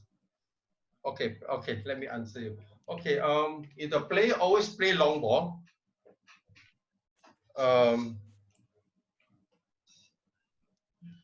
example. Okay. If player play long ball, this is what you mean, right? Inisha Yaakob, right? Yes. Nampak ke? Yes, coach. Agak sedikit ke atas. Okay. Correct me if I'm wrong. Let's say example. Bapak, ibu bapak kan tak. Okay, you means long ball like this, right? Play long ball. Is it like this? Yeah. Correct. Yes. Then I know sometimes you face a problem, the good pivot and always win the ball here, right? This is what you mean, right? Yes. Yeah, I know why you ask this question. Because a lot of teams also facing this problem. So in this case, I would advise you two way to solve this problem. I also face the same problem when play against Australia. So I study their game. They also play two long ball. Same thing. So what I teach my player, you as a coach, you can decide three solutions. If like this, you no need to press. You stay back. Narrow down you punya great area. Narrow down. Give them more space. All right. Then let them come. That's one option. And kalau you tak concede goal, kalau you concede goal, you turun balik, mereka tak akan datang. They won't come. Correct or not? Yeah. So I'm talking about if you are doing concede goal, they are good in long pass and good pivot, then you have to drop back to close down your area, narrow down this zone. Let them play here, no problem. Then now only you slowly push up. Second, if your team kena satu goal atau dua goal, you have no choice. You have to press, can. But you make sure the ball player with the player with the ball, you have to make sure your players stay very close. This one, no problem. If you don't stay close, of course, he play long ball. You want to solve second solution, only this one. You close. You must get somebody very fast, can go and stay close. No need to get the ball. No need to win. Just stay close so they cannot play long ball. Second solution. And the last one, of course, this guy must always stay in front. He come in front. He come in front. Always cut the line. More disturbance to this player. Okay? That's the third solution. And last solution for you. If we still, you apply 1, 2, 3, solution still cannot solve. Still can play no matter how. Right? You have to make sure this guy come to support. 2-1 marking. And then this guy come in. If he turn in, come close, 3-1 marking. You got what I mean? If solution 1, 2, 3 you still cannot solve, he still play like this. You must make sure he don't turn. Stay close, cannot turn. Then support 2-1 marking. Cut in 3-1 marking. Stand by. That's the last solution and must drop back. But my style, I will settle these two on top. I always do a lot of training here. That is only my last option. My first option is here. But a lot of coaches, they don't really want to go full press. They like to wait here. A lot of teams, they like to wait here. But here I never wait. I will start to move out, stay close. That's my solution. And the first one, because I don't want him to play long ball Australia. I cut down Australia a lot of long ball about this one. Not bad. But physically they are still stronger and technically still better than us. Okay, so Shah Yaakob, Okay, coach. Understand, coach. Thank you, coach. is that okay? You understand the solution? Yes. Thank you, coach. Yeah, look into it. There's many solutions. Just now I talked about this one is about four solutions for you. You can go for first one. If cannot, second option, plan B, plan C, plan D, plan D. Yeah, so there's a backup plan always for you to solve all the problem. Okay, coach. Thank you. Badruzaman raise hand for any question. Badruzaman Zakaria. Hello. You wanna have a question, Badruzaman? Salah tekan tadi. Sorry. Oh, okay.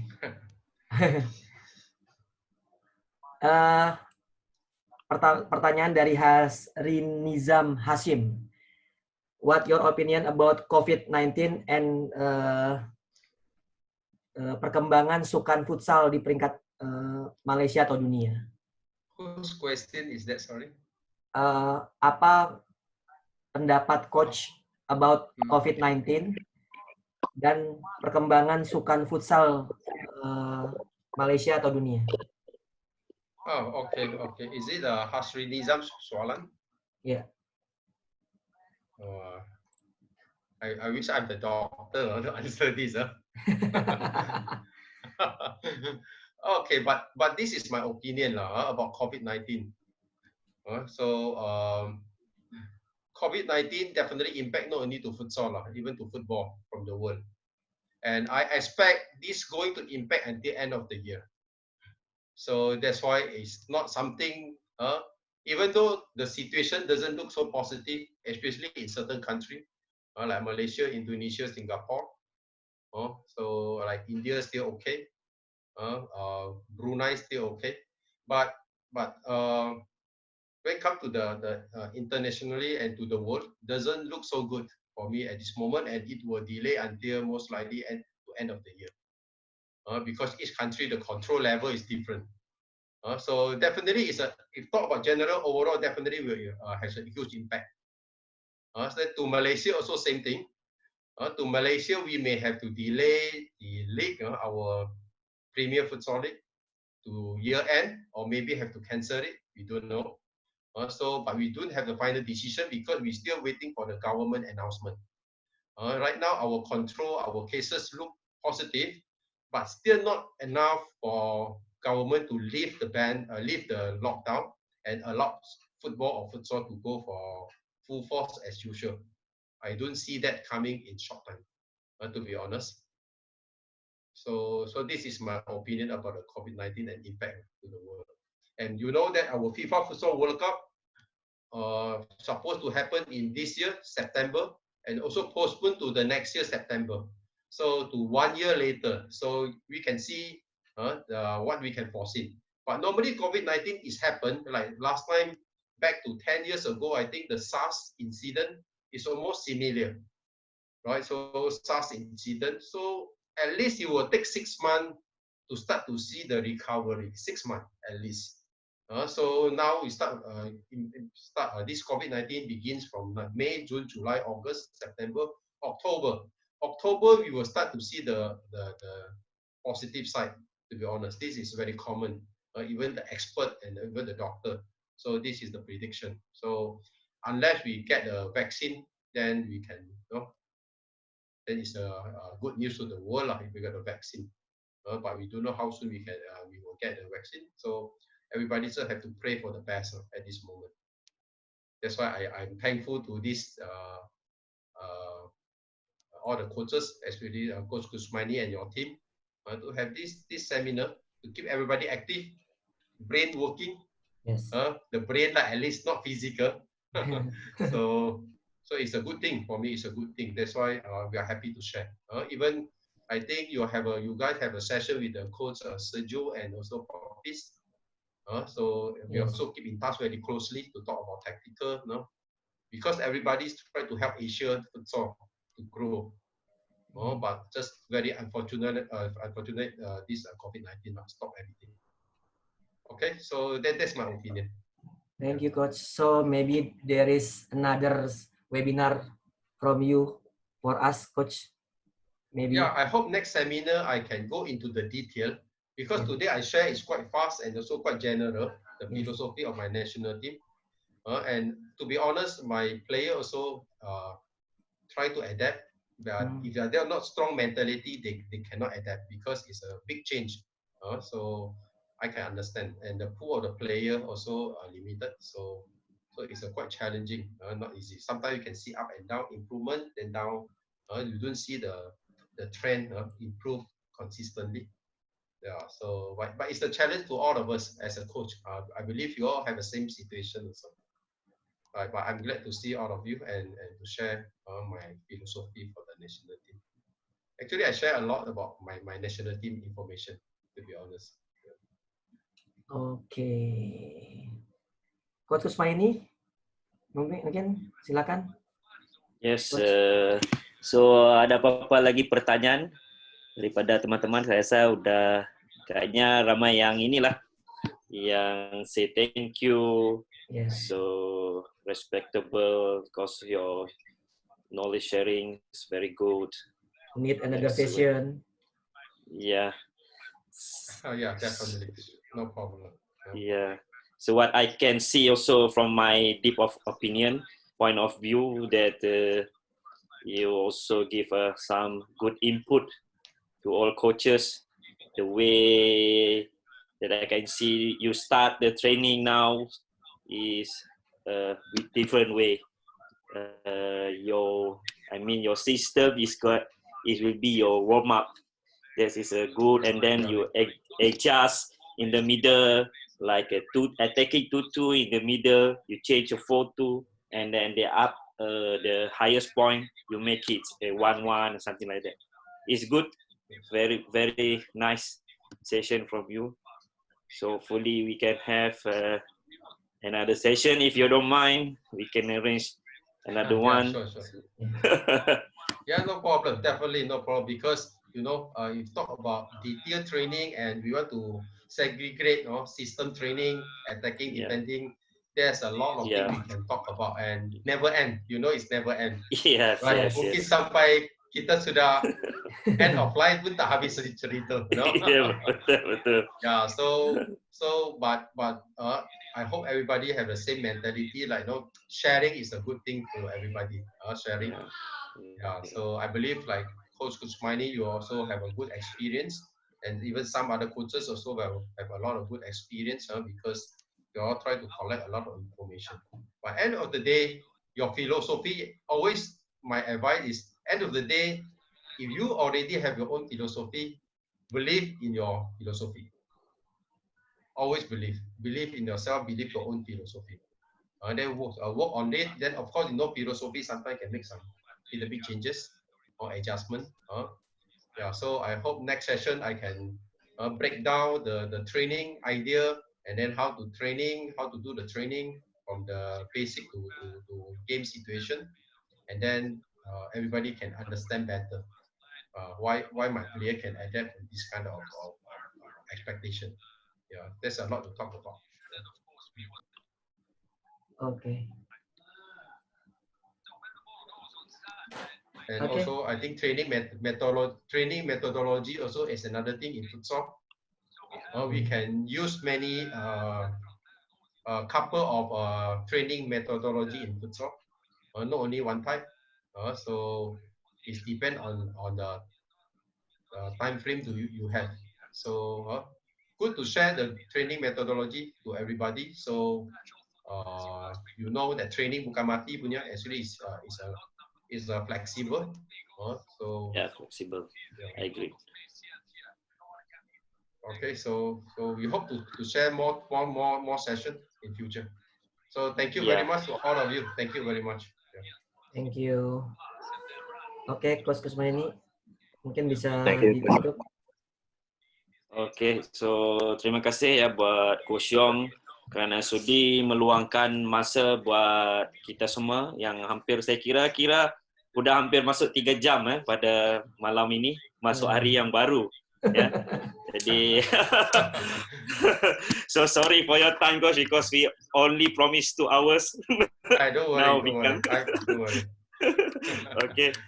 So buat pengetahuan umum juga sebahagian hasil daripada kutipan registration fee ini juga akan disumbangkan untuk mungkin yang kita pasti kegiatan-kegiatan inilah yang berkaitan dengan COVID-19 ya, mungkin kita akan serahkan nanti pada Coach Donjol untuk atur ya. So saya terima kasih buat semua coach yang sudi join pada malam ini dan semoga sesi kita ini bermanfaat dan bisa nanti kita akan buat lagi di masa akan datang. Ya, Coach Yong, mungkin akhir kata daripada coach buat semua. Yeah, okay. Thanks, Coach Kusmaini. So end of the, I just want to thanks again to everybody willing to come here and share, listen, and then thanks to the team for this seminar, and especially I'm quite very impressed. This session, some collection will go to the donation, right? Yes. I think this is a very good idea, and I'm very happy to hear that from Kusmaini and your team. The coach Kusmaini, I think, did the right thing about this one. So, and you just now I heard you said that you want to sumbang and donate to the COVID-19. Yes. Or yeah, most probably to that project. Maybe some like a tabung or okay. That doesn't matter. No need to come to me. Just now you mentioned you let me decide. No problem.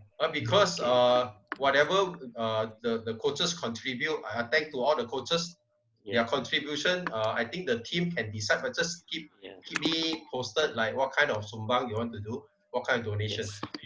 Go to the orphanage, anak yatim, or orang tua, or anywhere, no problem. And my portion, all you can fully donate to this one, no problem. Don't worry about it. Ya, terima kasih, Coach. Terima kasih. Terima kasih, Coach. Terima kasih. Thank you. Oke, terima kasih. Good night, everybody. Good night. Good night, Coach. Thank you. Good night. Thank you. Good night, Coach. Thank you. Thank you very much, everybody. Thank you, Thank Coach. you. Bravo.